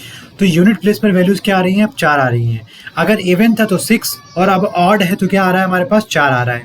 तो इसका सिंपल फंडा है, अगर मैं 4 की पावर यहाँ पर 71 लिख देता हूँ तो आप बोलोगे कि नंबर कुछ भी आए लेकिन उसके यूनिट प्लेस पर हमेशा 4 आएगा। अगर 4 की पावर में 901 लिख देता हूँ, 903 लिख देता हूँ, तो आप ये कहोगे कि उस नंबर का रिजल्टिंग वैल्यूज का जो लास्ट का डिजिट होगा, यूनिट डिजिट होगा, उसकी भी वैल्यू क्या आएगी, 4 आएगी। तो इवन और ऑड में 4 में आप देख रहे हो, इवन में 6 आ रहा है यूनिट प्लेस पे और ऑड में यूनिट प्लेस पे 4 आ रहा है। लेकिन अगर मैं 9 की बात करूँ, 9 के लिए मैं बात करूँ इवन और ऑड पे, तो अगर 9 की पावर यहाँ पर आप देखो तो 2 है, तो हमेशा यूनिट प्लेस पे 1 आएगा, 81 का 1। अब मैं बात करूँ 9 की पावर 4, तो आप देखोगे 1 ही आने वाला है, यूनिट प्लेस पर 1 आने वाला है। यूनिट प्लेस की बात कर रहा हूँ मैं, रिजल्टिंग वैल्यू का यूनिट प्लेस, यूनिट प्लेस। अब ध्यान दो, अगर मैं यहाँ पर लिखूँ 9 की पावर 68, तो आप तब भी कहोगे कि अगर 9 की पावर इवन है तो यूनिट प्लेस पर 1 आएगा। अगर मैं यहाँ पर लिखता हूँ 9 की पावर 540, तो आप बोलोगे ये भी इवन पावर है, तो यहाँ पर भी क्या है, यूनिट प्लेस पर 1 ही आने वाला है। ऐसे ही अगर 9 की पावर ऑड हो जाए, तो 9 की पावर अगर ऑड होने का मतलब 1 हो जाए, 9 की पावर अगर 3 हो जाए, तो आप कहोगे इसका यूनिट प्लेस पे जो वैल्यू आएगी वो 9 हो जाएगी। यूनिट प्लेस की जो वैल्यू आएगी वो क्या हो जाएगी, 9 हो जाएगी। यहाँ पर भी 9 आ जाएगा। 9 की पावर में अगर 77 लिख देता हूँ तो भी क्या आ जाएगा, 9 आ जाएगा। 9 की पावर 1029 लिख देता हूँ तो भी क्या आ जाएगा, 9 आ जाएगा। तो यूनिट प्लेस पे वैल्यू 9 आ जाती है जब 9 की पावर ऑड होती है। यूनिट प्लेस पे वैल्यू 1 आ जाती है जब 9 की पावर इवन होती है। 4 यूनिट प्लेस पर तब आता है जब 4 की पावर में जो वैल्यू लिखी है वो ऑड लिखी हो। 4 की वैल्यू यूनिट प्लेस पर 6 तब देगी जब 4 की पावर कोई इवन नंबर लिखा हो। तो ये सारी चीज़ें आप समझिएगा, फिर से देखिएगा, बहुत ही अच्छे तरीके से समझाया मैंने आपको। अब बात करते हैं 2, 3, 7, 8 का। अभी तक मैंने पढ़ा 0, 1, 5, 6 का नेचर एक जैसा था, 4 और 9 का नेचर एक जैसा था। वो फिलहाल अपने अपने में इन दोनों के अलग अलग डिजिट्स आ रहे थे यूनिट प्लेस पे, लेकिन नेचर एक जैसा था उनके टाइप्स का। अब यहाँ पर मैं बात करूँगा 2 की, 3 की, 7 की और 8 की। तो अगर मैं 2, 3, 7, 8 में बात करूं, और आपको ये मैं बताना चाहूँ कि जब आप 2 की पावर करते हो या 3 की पावर करते हो या 7 की पावर करते हो या 8 की पावर करते हो, तो उन पावर को मुझे चेक करना है। सबसे पहले उन पावर को चेक करना है कि वो जो पावर लिखी है क्या 4 से डिविजिबल हैं। अगर वो सभी की सभी जो गिवन पावर है 4 से डिविजिबल हैं, तो हम ये डायरेक्ट कह सकते हैं कि जिस भी नंबर के यूनिट प्लेस पे अगर 2, 3, 7, 8 लिखा है, अगर उसकी पावर कोई भी ऐसा नंबर लिखा है जो 4 से डिविजिबल है, तो आप उस गिवन नंबर की पावर डायरेक्ट 4 लगा सकते हो। जैसे मैंने कहा, अगर इस 2 की पावर यहाँ पर 4n लिखा हुआ है, तो आप इसकी पावर डायरेक्ट 2 की पावर 4 लगा सकते हो। तो इसका मतलब प्लेस पे, उसके यूनिट प्लेस पे वैल्यू क्या आ जाएगी, तो आप बोलोगे 6 आ जाएगी यूनिट प्लेस पे वैल्यू। यूनिट प्लेस पे क्या आ जाएगा, 6 आ जाएगा। जैसे कि मैंने कहा 3 की पावर अगर 4n आ गया, मतलब 3 की ऐसी कोई पावर लिखी है जो 4 से डिविजिबल है, तो आप कह दोगे 3 की पावर 4 हो जाएगा। तो आप कहोगे उसकी भी यूनिट प्लेस पे वैल्यू क्या आ जाएगी, 1 आ जाएगी। अगर 7 की पावर 4n है, 7 के ऊपर ऐसी पावर लिखी जो 4 से डिविजिबल है, तो आप कहोगे वो 7 की पावर 4 बन जाएगी, और उसको लेट कर लेंगे। ये बन जाने का मतलब ये नहीं होगा उसकी वैल्यू आ जाएगी इतनी, नहीं, जो भी वैल्यू आएगी वो इस प्रॉपर वैल्यू के हिसाब से आएगी और उसका यूनिट प्लेस ऐसा ही आएगा। तो 7 की पावर यहाँ पर करने पे 1 आ जाएगा। अगर मैं 8 की पावर 4n लिख देता हूँ, तो आप बोलोगे 8 की पावर 4 हो जाएगा, तो आप बोलोगे उसके यूनिट प्लेस पे 6 आ जाएगा। ये बात थी उसके यूनिट प्लेस की जब हमारे पास पावर 4 में बन रही है, पावर 2n में बन रही है, जब 4n में बन रही है तब। लेकिन जब आप किसी भी पावर को डिवाइड करते हो 4 से और रिमाइंडर आपके पास 1 आ जाता है, जब भी आप किसी भी पावर को डिवाइड करते हो इसका रिमाइंडर 1 आ जाता है, इसका मतलब वो 4n+1 नंबर है। 4n का मतलब 4 से डिविजिबल होना और 1 का मतलब रिमाइंडर आ जाना। तो पावर बन जाएगी 2 की पावर 1, तो आ जाएगा यूनिट प्लेस पे वैल्यू 2। यहाँ पे पावर बन जाएगी 3 की पावर 1, तो आप बताओगे उसकी वैल्यू आ जाएगी 3। यहाँ पे पावर बन जाएगी 7 की पावर 1, तो उसकी वैल्यू आ जाएगी 7। यहाँ पे पावर बन जाएगी 8 की पावर 1, तो हो जाएगी वैल्यू 8। अब ऐसे ही अगर मैं बात करूँ कि उसके पास 4 से डिविजिबल कर तो रहे हैं, लेकिन उसके पास जो रिमाइंडर बच रहा है वो रिमाइंडर बच रहा है 2 का, तो नंबर हो जाएगा 4n+2। अगर किसी की पावर 4n+2 है, इसका मतलब है वो नंबर 4 से डिवाइड करने पर 2 का शेषफल देता है। तो अब यूनिट प्लेस पे अगर किसी भी संख्या का 2 है, तो आप उसकी पावर लगा सकते हो 2 की पावर 2 डायरेक्ट। ये जो 2 यहाँ वाला शेषफल है उसकी पावर है, तो यहाँ से आ जाएगी यूनिट प्लेस पे 4। अगर 2 की पावर यहाँ पर 3 की पावर आ जाएगी, तो 3 की पावर बन जाएगी 2, तो यहाँ पे बन जाएगा 9। यहाँ पर यूनिट प्लेस की बात कर रहा हूँ मैं, इन सब जगह कोई भी बड़ा नंबर ले सकते हैं, अभी एग्जांपल देकर समझा दूंगा आपको मैं। यहाँ पर 7 की पावर 2 बन जाएगा, तो यहाँ पर यूनिट प्लेस पे आ जाएगा 9। अगर 8 की पावर 2 बन जाएगा यहाँ पर, तो आप बोलोगे यूनिट प्लेस पे वैल्यू आ जाएगी 4। लेकिन जब कोई भी गिवन पावर को आप डिवाइड करते हो 4 से और उसके पास रिमाइंडर अगर 3 आ जाता है, शेषफल अगर 3 हो जाता है, तो फिर से वो उसी संख्याओं का पावर 3 बन जाएगी, या पावर 3 हम लेट कर सकते हैं उसकी यूनिट प्लेस को फाइंड करने के लिए। तो अगर मैं 2 की पावर 3 यहाँ पर कर दूँ तो आप बोलोगे 8 आ जाएगा यूनिट प्लेस पे। आप यहाँ पे बोलोगे 3 की पावर 3 कर दूंगा तो 7 आ जाएगा यूनिट प्लेस पे। 7 की पावर 3 कर दूंगा तो आप बोलोगे 3 आ जाएगा उस यूनिट प्लेस पे।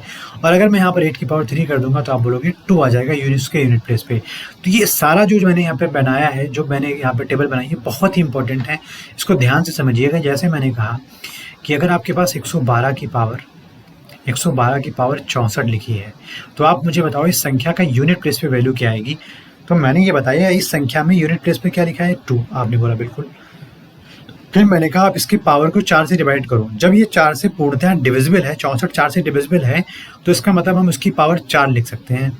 अब आप मुझे बताओ 2 की पावर अगर 4 लिखी है तो 2 दूनी 4 दूनी 8 दूनी 16 का 6, इस कोई भी संख्या आ जाए उसका यूनिट प्लेस पे यहाँ पर संख्या क्या आने वाली है, 6 आने वाली है, क्योंकि यहाँ पर 2 की पावर 16 आता है। 16 का यूनिट प्लेस से मुझे मतलब है, इससे मतलब नहीं है, तो 6 आ जाएगा। 112 की पावर अगर 64 लिखा है तो आप यहाँ से डायरेक्ट कह सकते हो कि उसका यूनिट प्लेस पे वैल्यू 6 आएगी। जैसे कि मैंने कहा 337 ले लेता हूँ और 337 की पावर में कर देता हूँ यहाँ पर 443, ठीक है। तो आपने बोला सर आप 337 का क्या ले लो, बेस का यूनिट प्लेस ले लो, तो आपने बोला 7 ले लेते हैं।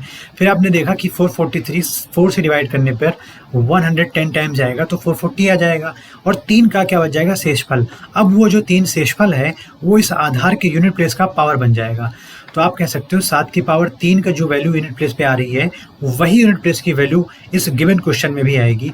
तो इसका मतलब है अगर मैं यहाँ पर देखूँ 7 7 343 की वैल्यू 3 है यूनिट प्लेस पर, तो आप ये कह सकते हो यहाँ पर कोई भी नंबर आ जाए लेकिन उसकी यूनिट प्लेस पे जो वैल्यू 3 है वही आने वाली है, क्योंकि यहाँ पर रिमाइंडर को मैंने पावर बनाया है। जब 4 से डिवाइड करते हैं पावर को, किसका, जो भी बेस बना हुआ है उसके यूनिट प्लेस के लिखी हुई वैल्यू का पावर बना देते हैं। अब आगे मैं इसी चीज़ का कुछ और एग्जाम्पल ले लेता हूँ। ये क्वेश्चंस हम जो ये एग्जाम्पल ले रहे हैं इसको हम पढ़ रहे हैं 2 3 7 8 के केसेस में। तो जब आपको मैंने समझाया है किसके केसेस को, 2 3 7 8 के केसेस में से 2 और 7 का, तो क्या मैं यहाँ पर मैंने कहा अगर 213 ले लेता हूँ और 213 की पावर आप कुछ भी सोच लो, अगर मैंने कहा 402 ले लेता हूँ, तो आप कहते हो कि यहाँ के यूनिट प्लेस की वैल्यू ले लेता हूँ 3 और यहाँ को 4 से डिवाइड करता हूँ, देखता हूँ रिमाइंडर कितना आता है। तो 402 को जब आप 4 से डिवाइड करोगे तो रिमाइंडर बचेगा 2, तो पावर बन जाएगी 2, तो यहाँ पर आ जाएगा 3 3 के 9। तो इसका मतलब अगर 9 यहाँ पर आ रही है तो इस गिवन वैल्यू किस गिवन जो भी हमारे पास क्वेश्चन है 212 की पावर 402 का यूनिट प्लेस पे वैल्यू क्या आएगा। आप बोलोगे कुछ भी नंबर आ जाए लेकिन उसके यूनिट प्लेस पे वैल्यू आ जाएगी 9, जो कि यही राइट आंसर होगा। जैसे मैंने कहा 158 ले लेता हूँ और 158 की पावर मैंने कर देता हूँ यहाँ पर 921 ले लेता हूँ। तो आप बोलोगे कि 921 पहले 4 से डिवाइड करेंगे, फिर यहाँ पर यूनिट प्लेस पे 8 है उसकी पावर बना देंगे। तो आप बोलोगे जब 921 को आप डिवाइड करने जाओ उसे, तो 4 का पहाड़ा पढ़ोगे 2 बार 8 आ जाएगा, एक बचेगा शेषफल, तो उसको 12 बना देंगे, 4 3 12, फिर एक शेषफल बच रहा है हमारे पास अब। तो जब एक शेषफल बच रहा है तो वही पावर बन जाएगी 8 की। तो 8 की पावर 1 का मतलब 8, इस गिवन नंबर के पावर की जो भी वैल्यू आएगी वो कुछ भी आए लेकिन उसके यूनिट प्लेस पे जो वैल्यू आएगी वो 8 ही आने वाली है। मेरे समझाने का मतलब भी यही था कि पावर कुछ भी हो उसको 4 से डिवाइड करो, अगर 4 से डिविजिबल है तो उस गिवन वैल्यू की यूनिट प्लेस के पावर को 4 बना दो, या आप उस सभी जो पावर दी है उसको डिवाइड करने पर रिमाइंडर 1 2 3 आता है।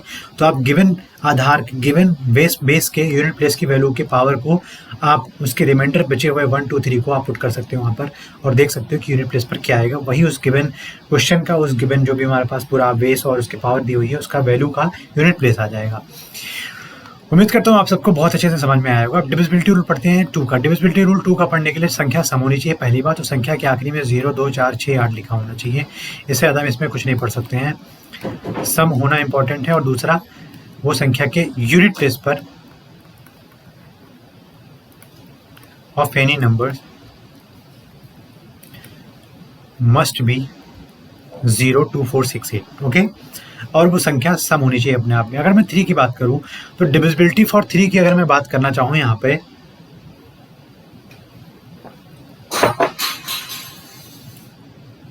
तो ये कह सकते हो कि अगर मुझे डिविजिबिलिटी चेक करना है 3 के लिए तो उसका सिंपल सा फंडा ये है कि जब आप डिविजिबिलिटी चेक करने जाते हो 3 का तो वहां पर देखते हो संख्या के अंकों का योग क्या आ रहा है। अगर संख्या के संख्या के अंकों का योग, संख्या के अंकों का योग यदि 3 से विभाजित होता है, यदि 3 से विभाजित हो जाए तो वह दी हुई संख्या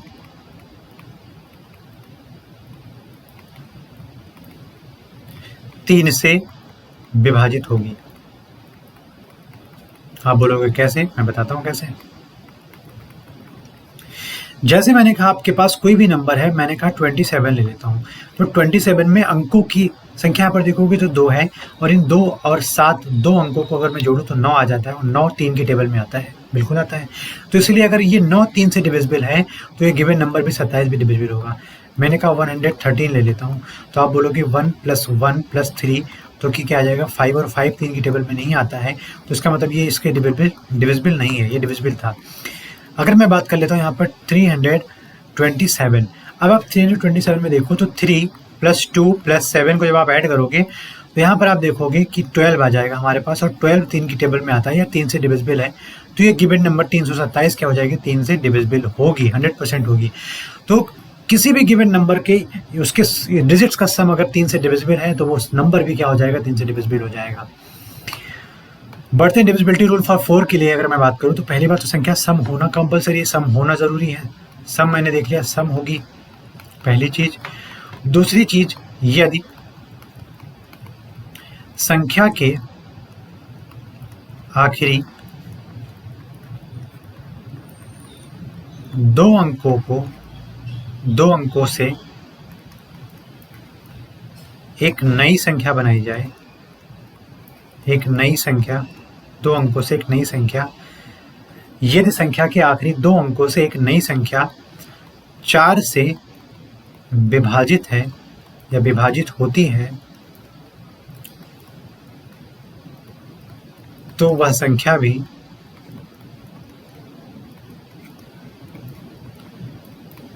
4 से विभाजित हो जाएगी। ठीक है, तो इसका मतलब अगर मैंने कहा 112 ले लिया मैंने, तो 12 का लास्ट का 2 डिजिट 12 देखो 4 से डिविजिबल है, तो बोलोगे यस सर बिल्कुल है, तो ये नंबर भी 4 से डिविजिबल है। मैंने कहा 236 लेता, तो आखिरी का 2 डिजिट देखो 36, 3 और 6 से मिलाकर संख्या बनेगी 36, और 36 4 से डिविजिबल है, तो बोलोगे यस सर, ये संख्या भी 4 से डिविजिबल है। मैंने कहा 784, तो आप बोलोगे 84 4 से डिविजिबल है, तो आप बोलोगे बिल्कुल 4 से डिविजिबल है, तो संख्या भी 4 से डिविजिबल हो जाएगी। मैंने कहा 322, तो आप बोलोगे 22 4 से डिविजिबल नहीं है, तो ये संख्या भी 4 से डिविजिबल नहीं होगी। डिविजिबिलिटी रूल आज हम पढ़ रहे हैं, लेकिन इस पर हम अपना पूरा का पूरा एक वीडियो बनाएंगे, और डिविजिबिलिटी चेक करने के लिए, डिविजिबिलिटी मिसिंग होने के लिए, कोई भी नंबर फाइंड करने के लिए मैक्सिमम मिनिमम नंबर क्या आएगा, ये सारा का सारा जो प्रीवियस ईयर क्वेश्चन है उसके बेस पे हम एक वीडियो बनाएंगे, और बेहतरीन तरीके से नंबर ऑफ क्वेश्चन, कई सारे क्वेश्चन वहाँ पर लेकर आऊँगा आप सबके सामने, और वहाँ पर सॉल्व करेंगे, फिर से समझेंगे चीज़ों को, और हर एक चीज़ का, हर एक डिविजिबिलिटी रूल चेक करेंगे वहाँ पर, और हर एक डिविजिबिलिटी रूल के ऊपर काफ़ी अच्छे अच्छे क्वेश्चंस भी करें हम लोग। तो यहाँ पर मैं एक वेग इंट्रोडक्शन दे रहा हूँ डिविजिबिलिटी रूल कैसे फाइंड करेंगे चीज़ों का। अगर डिविजिबिलिटी रूल फॉर 5 आता है तो इसका मतलब हो जाएगा कि अगर संख्या का इकाई अंक, अगर संख्या का इकाई अंक 0 या 5 है, तो वह संख्या 5 से विभाजित होगी।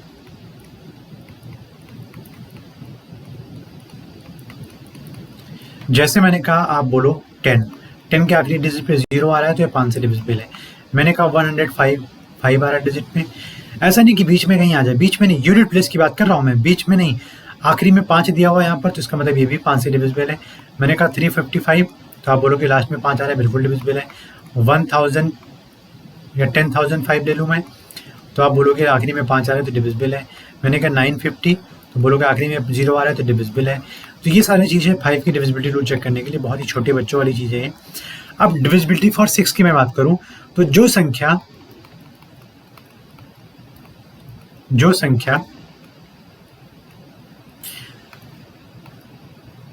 2 और 3 का नियम फॉलो करती है, 2 और 3 का नियम फॉलो करती है वह संख्या 6 से विभाजित होगी।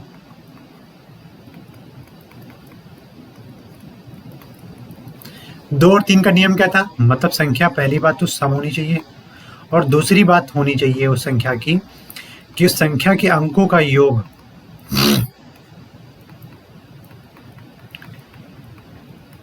अंकों का योग 3 से विभाजित होना चाहिए।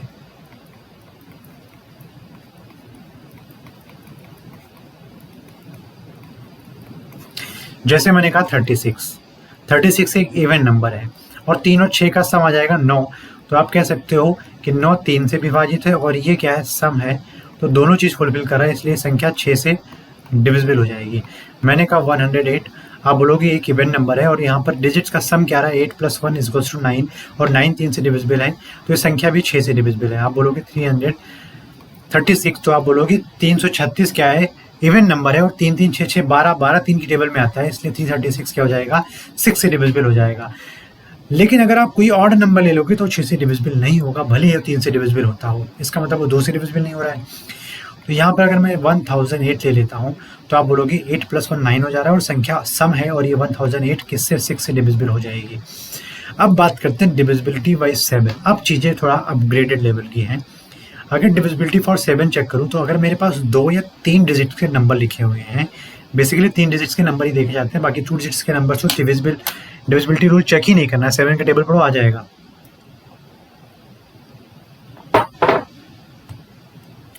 तो अगर मैं बात करूं यहाँ पर कि अगर 7 का डिविजिबिलिटी रूल चेक करना है तो संख्या के आखिरी अंक का 2 गुना करके उस बची हुई संख्या से आप माइनस कर दो। संख्या के आखिरी अंक का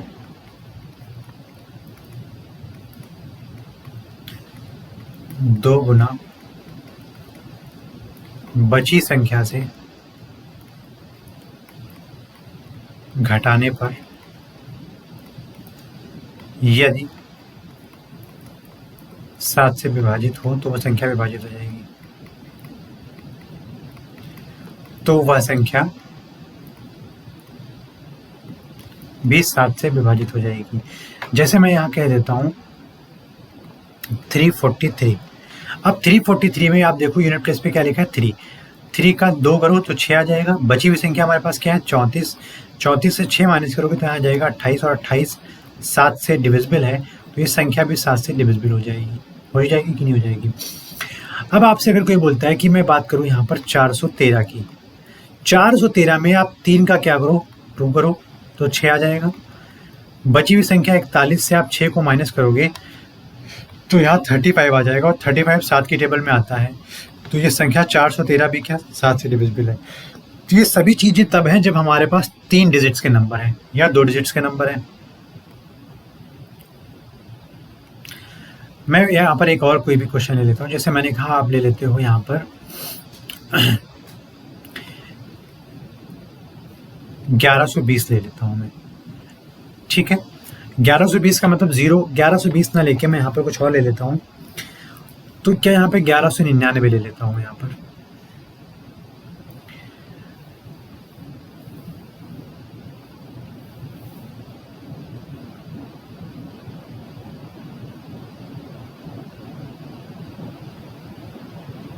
$1197 लेता हूँ मैं, ठीक है, 1197। अब आप ध्यान दीजिए, अगर मैं यहाँ पर देखूँ तो 7 का 2 गुना करोगे तो आ जाएगा हमारे पास 14। इस 14 को रिमेनिंग नंबर से माइनस करेंगे। 119 से आप 14 को माइनस करोगे तो आपके पास आ जाएगा 105। और 105 क्या 7 से डिविजिबल है? तो आप कह सकते हो बिल्कुल है। अगर आपको टेबल याद है 15 की तो आप बिल्कुल कह दोगे। अगर आपको यहाँ पे भी नहीं पता चला तो आप 5 का क्या कर दो? 2 गुना कर दो और बचे हुए संख्या से 5 के 2 गुना को 10 को माइनस करोगे तो 0 आ जाएगा और 0 भी 7 से डिविजिबल है, तो ये संख्या भी 7 से डिविजिबल हो जाएगी। लेकिन जब हमारे पास संख्या थोड़ी बड़ी आ जाए, जब हमारे पास संख्या मैंने कहा था 1197 लिया था वहाँ पे, तो 7 गुणे 2 किया था तो 14 आ गया था। तो आपने बोला था कि 119 से आप 14 माइनस कर दोगे यहाँ पर, तो आपके पास बन जाएगा 105। और 105 में चीज़ें अगर समझ में नहीं आ रही तो 5 गुणे 2 कर दो, फिर बची संख्या 10 से आप 10 को माइनस करोगे तो 0 आ जाएगा, और 0 7 से डिविजिबल है, इसलिए 1197 भी क्या है, 7 से डिविजिबल हो जाएगा। ये सारी बातें थी आपको समझाने के लिए 2 डिजिट्स, 3 डिजिट्स या अप टू 4 डिजिट्स के लिए, छोटे मोटे डिजिट्स के लिए। लेकिन अगर चीज़ें 4 डिजिट्स में भी आ रही हैं, या चीज़ें 5, 6 या 8 या 9, 10 किसी भी डिजिट्स में आ जाएं, उसकी डिविजिबिलिटी रूल चेक करने का अलग तरीका है। जैसे मैंने कहा, अगर हमारे पास कोई भी नंबर दे रखा है,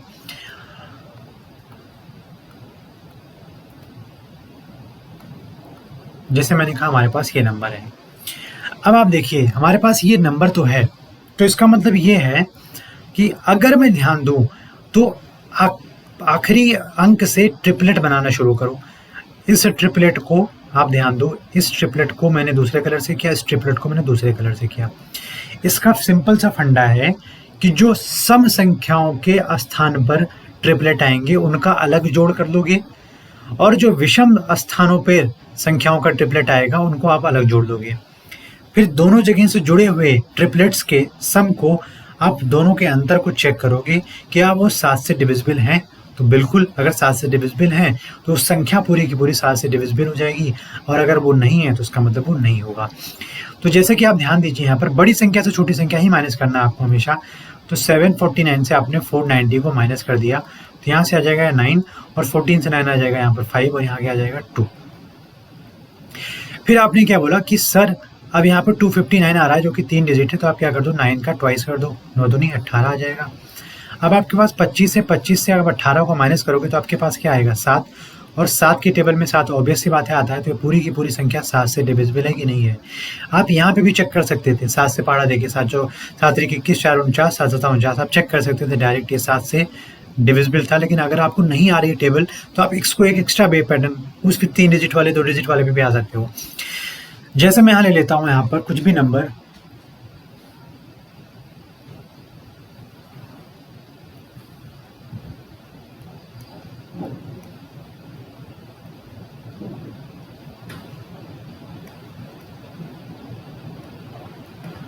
$14,350 ले लेता हूँ। तो आपने बोला कि सर ट्रिपलेट बनाता हूँ, ट्रिपलेट बन गया, 1 3 का पेयर बन गया। लेकिन यहाँ पर 2 ही नंबर है, तो अगर आपके पास 2 नंबर है तो आप आगे लेफ्ट हैंड साइड में एकदम एक्सट्रीम एंड पे आप 0 क्या कर सकते हो, ऐड कर सकते हो, तो ये भी एक ट्रिपलेट बन गया। तो आप देखोगे 350 से आप 14 माइनस कर दोगे तो आपके पास क्या आ जाएगा, यहाँ पर आप चेक करो तो 336 आ जाएगा हमारे पास। और अगर आप 6 का 2 कर दो, 6 का 2 कर दो तो 12 आ जाएगा, और इस 12 को इस 33 से माइनस करने पे आपके पास जो आंसर आएगा वो 21 आएगा। और 21 7 की टेबल में आता है कि नहीं आता, तो अगर इस 7 की टेबल में 21 आ रहा है, इसका मतलब पूरी की पूरी संख्या ये 7 से डिविजिबल हो जाएगी, चाहे जो भी कंडीशन हो। तो मेरा बताने का मतलब यही था कि चीज़ों को समझो, बेसिक कैसा क्या निकलना है। बाकी क्वेश्चंस, बाकी और डिटेल में चीज़ें हम अपने जब भी लेक्चर लेके आएंगे डिविजिबिलिटी के ऊपर, उस पर पढ़ लेंगे। बात करते हैं 8 के लिए। अगर किसी भी संख्या की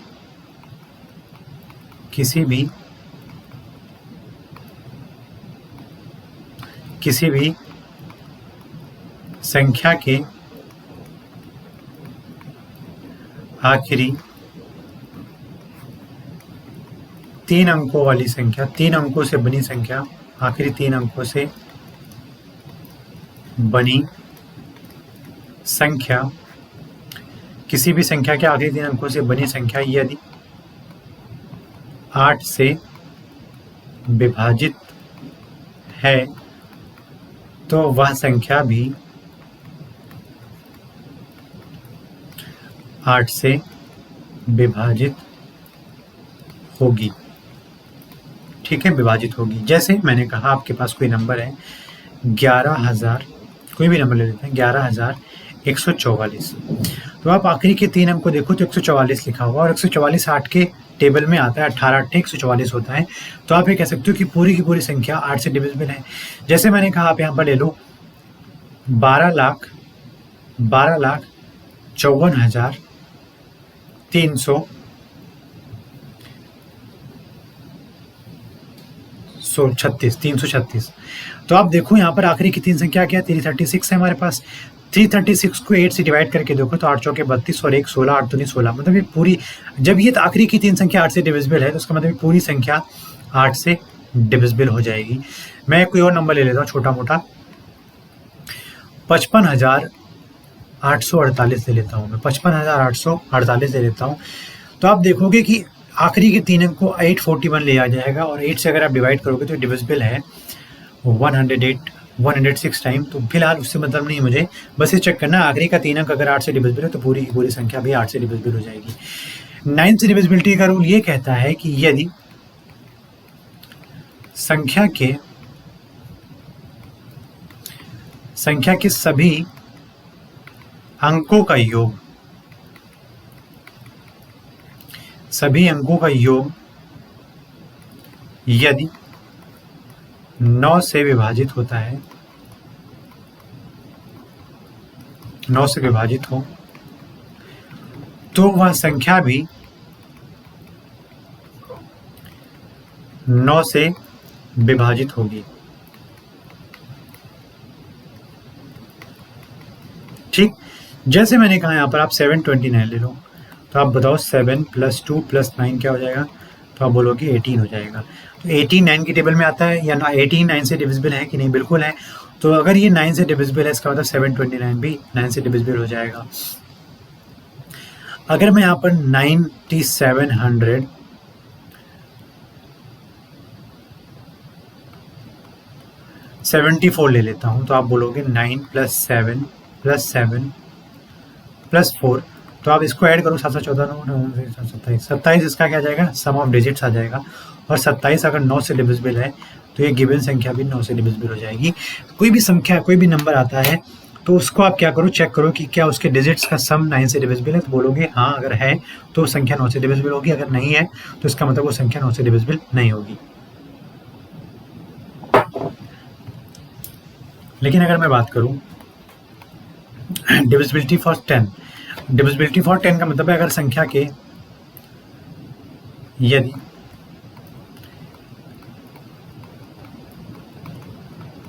संख्या के आखिरी अंक 0 या 0 होते हैं तो वह संख्या 10 से विभाज्य है या विभाजित होगी। जैसे 110, जैसे 540, जैसे 1000, जैसे 10,040, तो ये सभी की सभी संख्याएं 10 से डिविजिबल, क्योंकि आखिरी अंक पे इसके 0 आ रहा है, यूनिट प्लेस पे 0 आ रहा है। लेकिन जब हम बात करेंगे 11 के लिए, तो बहुत दिमाग खोल के समझिएगा चीज़ों को। जब हम 11 के डिविजिबिलिटी रूल चेक करने जाते हैं तो आप ध्यान दीजिए, अगर हमारे पास कोई भी संख्या लिखी है, कोई ऐसी संख्या जिसके ऑल्टरनेट डिजिट्स का सम अलग करने पर इवन प्लेस पे, और ऑल्टरनेट डिजिट्स हमारे पास जो भी आएगा ऑड प्लेस पे उसका सम अलग करने पर, इन दोनों का डिफरेंस अगर लेते हैं तो या तो 0 आए या फिर 11 के मल्टीपल में आए, तो अगर वो ऐसा फॉलो कर रहा है चीज़ें तो इसका मतलब वो पूरी की पूरी संख्या 11 से डिविजिबल हो जाएगी। जैसे यहाँ पर कोई नंबर ले लेते हैं 11,121, तो आप मेरी बात ध्यान दीजिए, ये है पहला अंक, ये है तीसरा अंक और ये है पांचवा अंक। तो ये पहला, तीसरा और पांचवा अंक है, फर्स्ट, थर्ड एंड फिफ्थ। लेकिन ये है हमारा सेकंड और ये है हमारा फोर्थ। तो इवन का सम अलग कर लो, sum of even places, sum of digit of even place,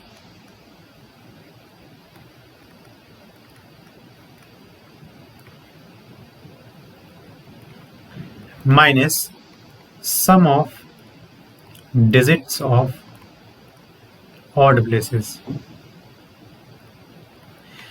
यहां पर वाइस वर्सा हो जाएगा, अगर जो भी संख्या आपको बड़ी नजर आ रही है उसको उल्टा कर सकते हो, sum of digit of odd places minus sum of digit of even places की। अगर मैं बात करूँ, डिजिट्स की बात करूँ मैं, तो आप देखोगे यहाँ पर sum of digits of odd places कितना आ रहा है, तो आप बोलोगे 1 2 3, तो यहाँ पर मैं इसको लिख सकता हूँ 3 माइनस 2 और 1 3, तो यहाँ पर आ गया 0। मतलब ये 0 अगर आ रहा है तो इसका मतलब ये 11 से मल्टीपल है, 11 का मल्टीपल है, 0 हो या 11 हो या 22 हो, 33, 44, 55 कुछ भी हो, तो ये संख्या क्या हो जाएगी, 11 से डिविजिबल हो जाएगी। जैसे मैंने कहा आप कोई और संख्या भी ले सकते हो, जैसे मैंने कहा यहाँ पर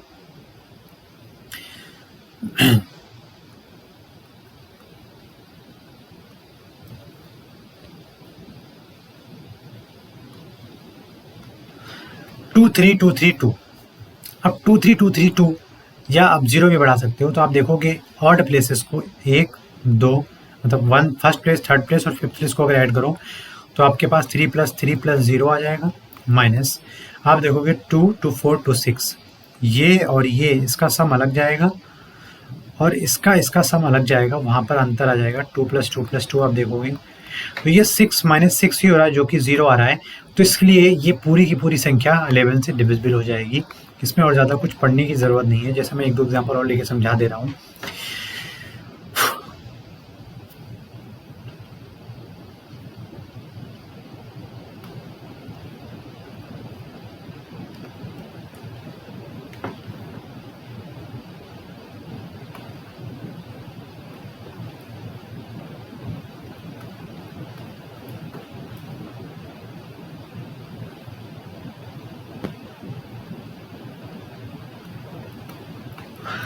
हमारे पास अगर ये संख्या है,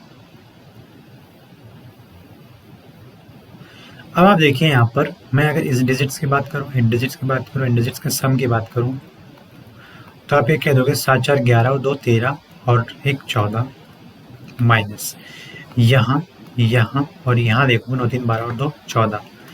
तो जब आप देखो कि डिफरेंस कितना आ गया हमारे पास 0, तो ये पूरी की पूरी संख्या 11 से डिविजिबल है कि नहीं है। तो आप इसको चेक कर सकते हो, 11 से डिवाइड करके संख्या पूरी की पूरी 11 से डिविजिबल होगी, तो ये 11 का मल्टीपल है, तो इसलिए संख्या भी 11 से डिविजिबल होगी। अब बात करते हैं 13 के लिए।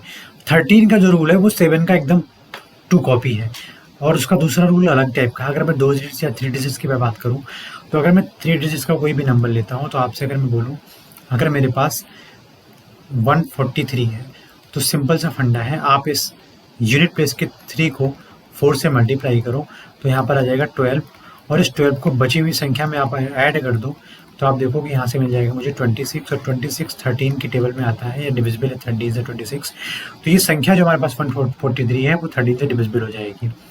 साथ में क्या करते थे, यूनिट प्लेस को ट्वाइस करके माइनस कर देते थे बची हुई संख्या से, फिर चेक करते थे जब छोटे अंक की चीज़ें आती थी। लेकिन 13 में क्या करेंगे, हम यूनिट प्लेस की संख्या को 4 से मल्टीप्लाई करेंगे, और फिर जो बची हुई संख्या है उसमें 4 से मल्टीप्लाई करे हुई संख्या को जोड़ देंगे, फिर चेक करेंगे चीज़ें घट रही हैं, बढ़ रही, मतलब कैसी हैं, वो 13 के मल्टीपल में है नहीं है। इसका एक एग्जाम्पल और ले सकता हूँ मैं यहाँ से। तो अगर मैं बात करूँ यहाँ पर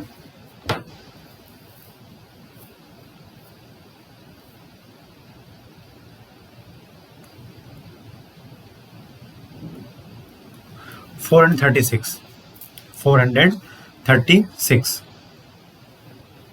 446 अगर मैं ले लेता हूँ यहाँ से,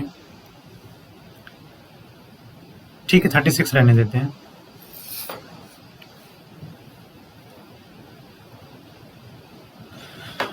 फोर 436 में क्यों ले रहा हूँ, जी हाँ यहाँ पर 446 आएगा, 36 नहीं आएगा। तो अगर मैं 446 कोई भी नंबर में लेट कर रहा हूँ, सोच रहा हूँ चीज़ों को दिमाग में, 446 अगर मैं लेता हूँ यहाँ पर, तो आप देखिए ध्यान से कि मैं 6 का मल्टीप्लाई 4 से करूँगा, तो हमारे पास क्या आ जाएगा 24, और इस 24 को इस बची संख्या से आप ऐड करोगे, तो आप देखोगे यहाँ से आ जाएगा 4 और 4 8 और 4 2 6, 68 13 के टेबल में आता है कि नहीं आता, तो आप बोलोगे बिल्कुल कतई नहीं आता। तो इसका मतलब 446 नंबर 13 से डिविजिबल नहीं है। तो मैं आपको सिर्फ सही चीज़ बताना चाह रहा हूँ कि जब आप किसी भी यूनिट प्लेस को 4 टाइम्स करते हो, तो यहाँ पर जो संख्या आएगी आफ्टर इस 6 को हटाने से और उस बची हुई संख्या को जोड़ने से, तो अगर 13 से डिविजिबल है तो वो संख्या 13 से डिविजिबल होगी, अदरवाइज नहीं होगी। तो मैं यहाँ पर मान लेता हूँ कि हमारे पास एक संख्या कोई है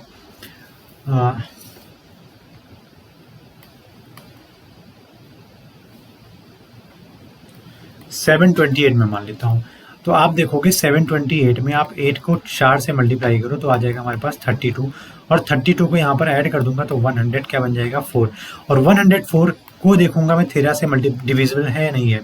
ये छोटी संख्याओं के लिए बेसिकली आप डिवीजन कर सकते हो वहाँ पे डायरेक्ट ही, तो आप देखोगे तो 8 बार जाता है, तो इसका मतलब ये 728 13 से डिविजिबल है। लेकिन जब मैं बात करूँ 7 वाले रूल की, तो आप देखो ध्यान से समझिए चीज़ों को कि अगर मैं 7 रूल की बात करता हूँ, 7 का रूल क्या था, उसके जो ऑड प्लेसेस थे और इवन प्लेसेस थे उनको अलग अलग जोड़ लेते थे, फिर जो जुड़ने के बाद ऑड प्लेसेस का और इवन प्लेसेस के हमारे पास में जो वैल्यूज आती हैं उनको हम क्या करते थे, माइनस करते थे, फिर चेक करते थे कि वो 13 या 7 से डिविजिबल है कि नहीं है, और अगर डिविजिबल होते थे तो हम ये कहते थे कि वो संख्या 7 से डिविजिबल है, अदरवाइज नहीं है। अब आप बात समझिए, जैसे मैंने कोई भी संख्या ले लिया, यहाँ पर मैंने संख्या ले लिया है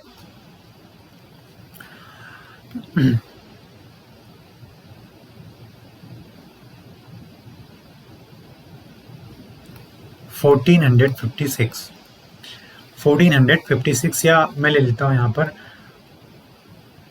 2,61,456, ठीक है।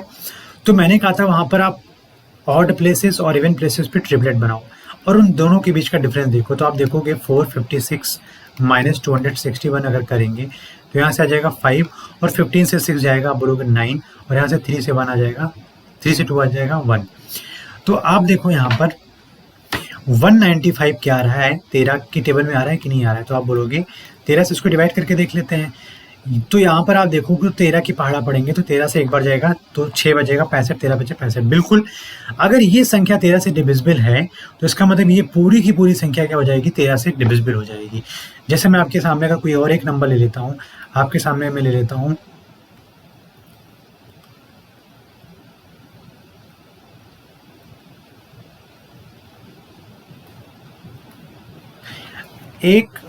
15,62,769। तो आप ट्रिपलेट बनाओ, पीछे से ट्रिपलेट बन गया, ये बन गया, और यहाँ पर 0 0 हम ऐड कर सकते हैं। अब आप ध्यान दीजिए, यहाँ पर ऑड प्लेसेस को ऐड कर लो, तो आप ऐड करोगे तो हमारे पास क्या आ जाएगा 769 प्लस का 1 हो जाएगा 770, और यहाँ पर जो आ रहा है 562, इसका मैं इंक चेंज करता हूँ, यहाँ पर आ जाएगा 562। तो आप इससे माइनस करोगे 562 को, तो आप देखोगे 10 से हो जाएगा 8, 6 से 6 0, और 7 से 5 जाएगा 2। तो क्या 208 13 की टेबल में आता है, तो आप बोलोगे बिल्कुल आता है, 13 कदम 13, 7 13 छक्का 78। तो 208 13 से डिविजिबल है, इसीलिए ये पूरी की पूरी संख्या 15,62,769 भी किससे डिविजिबल है, 13 से डिविजिबल है। ये सारा का सारा जो नंबर आपके सामने लेके आ रहा हूँ, सोच के बना रहा हूँ मैं चीज़ों को, ठीक है। तो ये मत समझिएगा कि मैं कुछ याद कर रहा हूँ, बिल्कुल नहीं, सोच के चीज़ों को कर रहा हूँ। आप सबके सामने मैं सोच कर ही चीज़ों को रिप्रेजेंट कर रहा हूँ। अब आप ध्यान दीजिए, यहाँ पर चीज़ें हैं कि डिविजिबिलिटी बाय 7, 11 एंड 13, जो कि बहुत इंपॉर्टेंट है। आपने 7 की डिविजिबिलिटी पढ़ ली, 11 की पढ़ ली और 13 की पढ़ ली। कोई भी नंबर अगर इकट्ठा आ जाए तो आप 7, 11 और 13 की डिविजिबिलिटी अगर एक साथ पूछ रहा है तो अलग अलग ना चेक करके हम उन सभी नंबर्स के लिए, उन सभी अंकों 7, 11, 13 की डिविजिबिलिटी के लिए उस गिवन नंबर को अगर मैं 1001 से डिवाइड कर दूं, या वो गिवन नंबर 1001 के मल्टीपल पे है, तो वो बता सकते हैं कि वो पूरी की पूरी संख्या 7, 11 और 13 से एक साथ डिविजिबल है, या अलग अलग भी डिविजिबल हो जाएंगी। लेकिन अब आप बोलोगे सर इतना बड़ा हम कैसे चेक करेंगे, तो उसका एक फंडा है कि 1001 से विभाजित होने वाली सभी संख्याएं 7, पहले यहाँ पे लिख देता हूँ, 1001 से विभाजित होने वाली सभी संख्याएं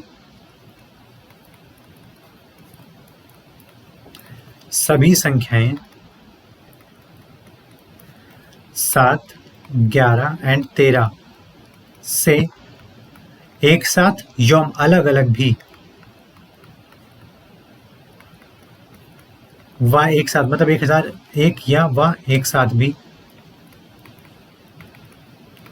विभाजित होगी। अब ध्यान दीजिए, 1001 में जब आप किसी भी 3 डिजिट्स के नंबर को मल्टीप्लाई करते हो तो आप पाते हो कि वो संख्या आ जाती है 342, और फिर से आप इसी संख्या को रिपीट करके लिख दो तो आपके पास क्या आ जाएगा 342। तो अगर आपके पास कोई भी 342, मतलब कोई भी 3 डिजिट की संख्या रिपीट हो रही है बार बार, एक फिक्स नंबर ऑफ टाइम के लिए, तो इसका मतलब वो संख्या 7, 11, 13 से डिविजिबल होगी। इसका मतलब वो संख्या 1001 से मल्टीपल एक संख्या 1001 से मल्टीप्लाई करके लिखी गई होगी। इसका रूल है कि वो संख्या का रिपीटेशन 2, 4 या 6 या 8 बार आना चाहिए, इवन नंबर्स तक ही आना चाहिए, ऑड नंबर्स में नहीं आना चाहिए। जैसे मैंने कहा, अगर मैं यहाँ पर लिख देता हूँ 572 और 572, तो आप चेक करो ये संख्या 1001 का मल्टीपल है और 7, 11 और 13 से इंडिविजुअली ये डिविजिबल भी है। आप चेक भी कर सकते हो। आप 572 माइनस 572 करोगे तो 0 आ जाएगा, और 0, 11, 7 और 13 के टेबल में भी 0 का मल्टीपल, 7 और 13 का मल्टीपल भी 0 होता है। अब आप देखिए, अगर मैं 11 के लिए चेक करूँ तो 5 to 7, 7, 7, 14, 5 to 7, 7, 7, 14, 14 और 14 का डिफरेंस 0 आ रहा है, तो 11 से भी चेक हो गया। तो अगर कोई भी 3 डिजिट्स का नंबर 2 बार लिखा हुआ है तो इसका मतलब वो पूरी की पूरी संख्या 1001 के साथ साथ 7, 11 और 13 से भी डिविजिबल है। 7, 11 और 13 का मतलब 77 गुणे 13, 13 7 91, 13 7 91 और 7 91 और 9 1001 ही होता है। तो जब आप इन सभी संख्याओं को मल्टीप्लाई करोगे तो यही आने वाला है। अगर आपसे कोई पूछता है कि क्या वो संख्या 91 से डिविजिबल होगी, तो आप बोलोगे बिल्कुल हो जाएगी। अगर आपसे कोई पूछता है 77 से डिविजिबल होगी, तो आप बोलोगे बिल्कुल हो जाएगी। अगर आपसे पूछता है कोई 143 से डिविजिबल होगी, तो आप बोलोगे बिल्कुल हो जाएगा, क्योंकि ये सब एक दूसरे का मल्टीप्लिकेशन करके ही लिखा गया है। चीज़ें बदल सकती हैं लेकिन हमारा आंसर नहीं बदल सकता है। अगर मैं कोई एक और नंबर ले लेता हूँ, जैसे मैंने कहा 463, 463, 463, 463, 2, 4, 6, 8 बार ही लिखी जाएंगी। तो आप इनका सबका ट्रिपलेट बनाओगे तो चेक कर सकते हो यहाँ से ट्रिपलेट बना के 7, 11 और 13 तीनों से एक साथ या तीनों से अलग अलग भी डिविजिबल है। तो ये बहुत ही इंपॉर्टेंट थी सारी चीज़ें। बाकी हम लोग आगे की क्लासेस, जो भी हम और भी चीज़ें बची हैं उनमें क्लासेस लेके आएंगे, उसमें सब कुछ पढ़ेंगे। तो ये था हमारे पास बहुत ही डिटेल में सब चीज़ों के बारे में समझना, उनके बारे में इंट्रोडक्शन लेना। अब हम जो क्वेश्चन करने जा रहे हैं वो बेसिक क्वेश्चन हैं जो हमने अभी तक पढ़े हैं, उसके ऊपर क्वेश्चन है। और प्रीवियस ईयर में भी कुछ क्वेश्चन आए हुए हैं, इससे अन्य एग्जामों में भी आए हुए हैं, वहाँ से भी मैंने पिक किया है। तो क्वेश्चन में पूछा गया है, हमारा पहला क्वेश्चन है, यहाँ पर ध्यान दीजिए। पहला क्वेश्चन है, निम्नलिखित में से कौन सी संख्या अपरिमेय है। अपरिमेय में आपको मैंने पढ़ाया था, या तो पाई होगा या रूट में संख्या प्राइम होगी, तो हो जाएगा अपरिमेय संख्या। यहाँ पर रूट में नहीं है, पाई नहीं है, रूट में नहीं, पाई नहीं है। ये न्यूमरेटर अपॉन डिनोमिनेटर बना है, ये न्यूमरेटर अपॉन डिनोमिनेटर हो सकता है अपॉन में 1 लगाने पे, ये भी 1/1 पी अपॉन क्यू फॉर्म कर सकता है, अपॉन में 0 नहीं है। तो इसका मतलब ये सारी की सारी संख्या परिमेय है, लेकिन ये संख्या है जो अपरिमेय है। तो ये संख्या क्या है, इर्रेशनल नंबर है। हम बढ़ेंगे नेक्स्ट क्वेश्चन की तरफ। हमारा नेक्स्ट क्वेश्चन है कि किसका गुणनफल एक परिमेय संख्या है। तो आप देखोगे 9 का रूट निकालोगे 3√5 आ जाएगा, और √5 का मतलब हो गया वो इरेशनल हो जाएगा, ये ऑप्शन गलत। 3 × √3 × 2 2√3 हो जाएगा ये, और ये भी क्या इरेशनल है। 10 × 5 = 50, तो 5√2 लिख सकता हूँ, ये भी क्या है इरेशनल है, क्योंकि √2 आ रहा है, √3 आ रहा है, √5 आ रहा है। यहाँ पर आप देखोगे तो 3 दूनी 6 हो जाएगा, या √36 का रूट निकालोगे आप तो क्या आ जाएगा, 6 आ जाएगा। और 6 हमारे पास क्या होता है, एक रैशनल नंबर होता है। 6/1 क्या है, एक रैशनल नंबर है, ये 2 नहीं है बल्कि 1 है, मैंने यहाँ पे लिखा है जो। तो 6/1 लिखूँ या 6 लिखूँ, वो क्या है हमारे पास, एक परिमेय संख्या है, तो कि हमारा ऑप्शन 3 हो जाएगा राइट आंसर। हम बढ़ेंगे नेक्स्ट क्वेश्चन की तरफ। हमारा क्वेश्चन है कि between 2 rational number, 2 rational number के बीच में there is no rational number, ऐसा तो पॉसिबल नहीं है। मैं अगर लिखता हूँ 2/1 और यहाँ पे लिखता हूँ 3/1, तो यहाँ क्या है, यहाँ पे 5/2 नहीं आ सकता, ये रैशनल नंबर नहीं है। आप बोलोगे क्यों नहीं है भाई, बिल्कुल है, ये 2.5 ही तो है, तो ऑप्शन ये गलत हो गया। There is exactly 1 rational number, ऐसा नहीं कि 5/2 और 2 के बीच में एक ही रैशनल नंबर, इन दोनों के बीच में एक ही रैशनल नंबर आया है। मैं आपको यहाँ से एक और चीज़ बता सकता हूँ कि इसके बीच में आप देखोगे तो 9/2 एक रैशनल नंबर आ जाएगा, नहीं 9/4 एक रैशनल नंबर आ जाएगा, और यहाँ से 11/4 एक रैशनल नंबर आ जाएगा। तो मतलब अनेकों रैशनल नंबर्स आ सकते हैं, ऐसा नहीं कि एक ही या 2 ही या 3 आ जाएगा। There are infinitely many rational numbers, ये ऑप्शन बिल्कुल सही बोल रहा है। There are only rational number and no irrational number. Irrational number क्यों नहीं आ सकता भाई, आप √2 की वैल्यू देखो तो, या √3 की वैल्यू देखो तो कितनी आती है, 1.7321 आती है कि नहीं।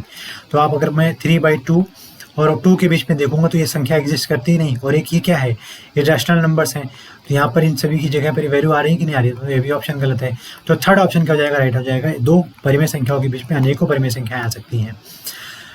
Find which of the following pair are twin primes number. 2 in primes का मैंने एक तरीका बताया था कि वो संख्या क्रमागत होंगी और अभाज्य होंगी, उसके साथ साथ उनके बीच में 2 का डिफरेंस होगा।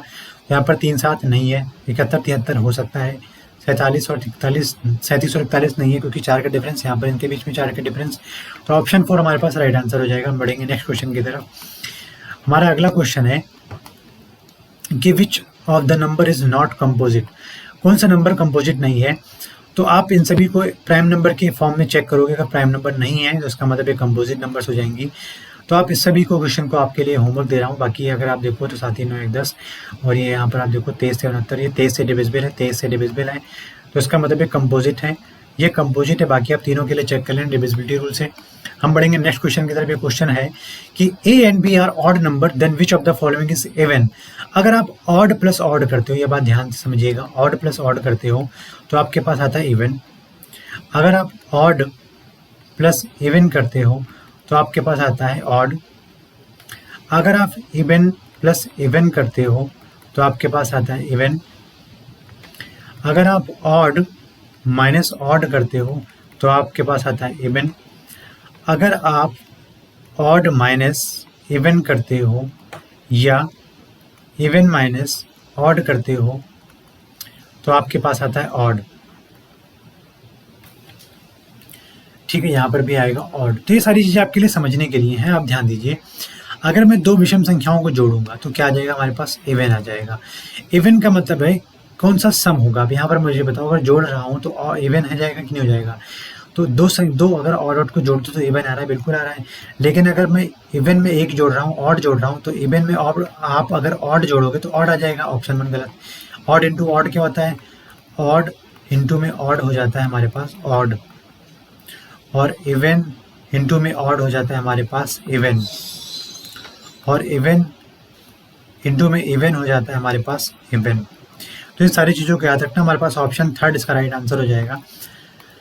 हमारे पास नेक्स्ट क्वेश्चन है कि पूर्ण संख्याओं के समूह के लिए निम्नलिखित में से कौन सा सही है। पूर्ण संख्या आप मान लो हमारे पास कोई भी संख्या है, जैसे मैंने कहा एक 8 मान लेते हैं और दूसरा -2 मान लेते हैं। तो जब आप 8 - 2 करोगे तो आपके पास क्या आएगा, यहाँ पे फर्स्ट ऑप्शन में अगर आप देखो तो 8 - 2 हो जाएगा हमारे पास 6, और जब आप -2 में 8 ऐड करोगे तब भी क्या आएगा हमारे पास 6। लेकिन जब आप यहाँ पर आओ तो 8 माइनस का -2 करोगे तो आ जाएगा हमारे पास 10। लेकिन जब आप यहाँ पर जाओगे तो हो जाएगा -2 माइनस का 8 बराबर का माइनस का 10, जो कि ये हमारा एग्जिस्ट नहीं कर रहा है और ये हो गया गलत। और a इंटू बी आप चेक करो तो 8 इंटू -2 अगर करूँगा तो आ जाएगा -16, और -2 इंटू अगर 8 करूँगा तो आ जाएगा तब भी क्या -16। मतलब ये सही है हमारे पास, सिर्फ सेकेंड ऑप्शन है जो कि गलत कथन है, इसलिए इसके हिसाब से ऑप्शन सेकेंड इसका राइट आंसर होगा। नेक्स्ट क्वेश्चन है ए बी कोई दो वास्तविक संख्या है, रियल नंबर है, ए 0 से बड़ा और बी 0 से छोटा है। तो ए मतलब पॉजिटिव होगा और बी हमारा नेगेटिव होगा।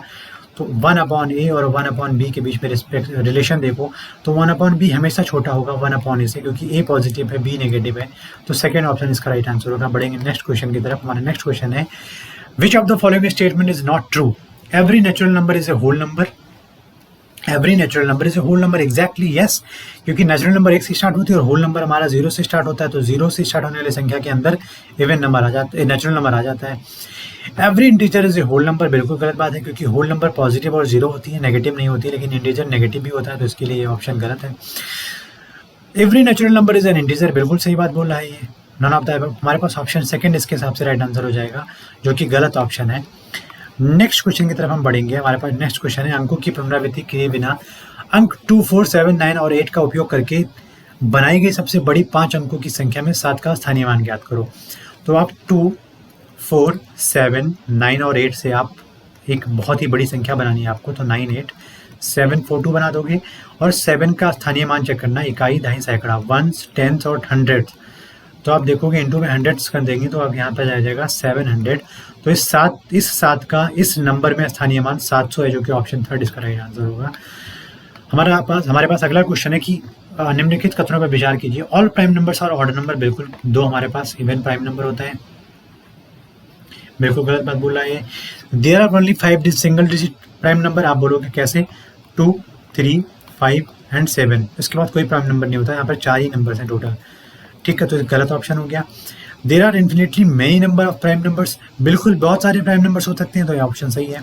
Prime number has only 2 factors, हमने पढ़ा है प्राइम नंबर्स की डेफिनेशन में। तो ऑप्शन सी इसका क्या हो जाएगा, राइट आंसर हो जाएगा। 3rd एंड 4th इसका राइट आंसर हो जाएगा। और जी हाँ, हमारा लास्ट क्वेश्चन ये था। हमारे पास सब क्वेश्चंस खत्म हो चुके हैं और हम आप अगली क्लास में क्या लेकर आएंगे, हर टॉपिक को अलग अलग पढ़ाया जाएगा। नंबर सिस्टम के अंदर जितनी भी चीज़ें हमने पढ़ी हैं, उसके जितनी भी चीज़ें हमने अभी डिस्कस किया है, उन सभी चीज़ों को हम एक क्लास बनाएंगे, लेक्चर बनाएंगे हर एक टॉपिक पे अलग अलग, और उस पर अच्छे अच्छे क्वेश्चंस करेंगे, ताकि आपको बहुत ज़्यादा नंबर ऑफ क्वेश्चन दिए जा सके, खूब सारे क्वेश्चन दिए जा सके आपको, ताकि आप वहाँ से चीज़ों का प्रैक्टिस करें, नंबर्स के खूब सारे क्वेश्चंस के प्रैक्टिस करें, और अपने एग्ज़ाम में उस सभी एक्सपीरियंस को झोंक दें, ताकि एग्ज़ाम में आपको सिलेक्शन मिले, आप एग्ज़ाम में सफल हो, आप अपने जीवन में सफल हो। और आशा करता हूँ कि आपको इस वीडियो से बहुत ही हेल्प मिलेगी। आने वाले सभी वीडियोस को आप ज़रूर देखिएगा, प्यार ऐसे बनाए रखिए। मैं आप तक बहुत ही बेहतरीन कंटेंट पहुँचाता रहूँगा, ये आपसे वादा है मेरा। तब तक के लिए अगले वीडियो में मिलेंगे हम आपसे ज़रूर। तब तक के लिए धन्यवाद। जय हिंद।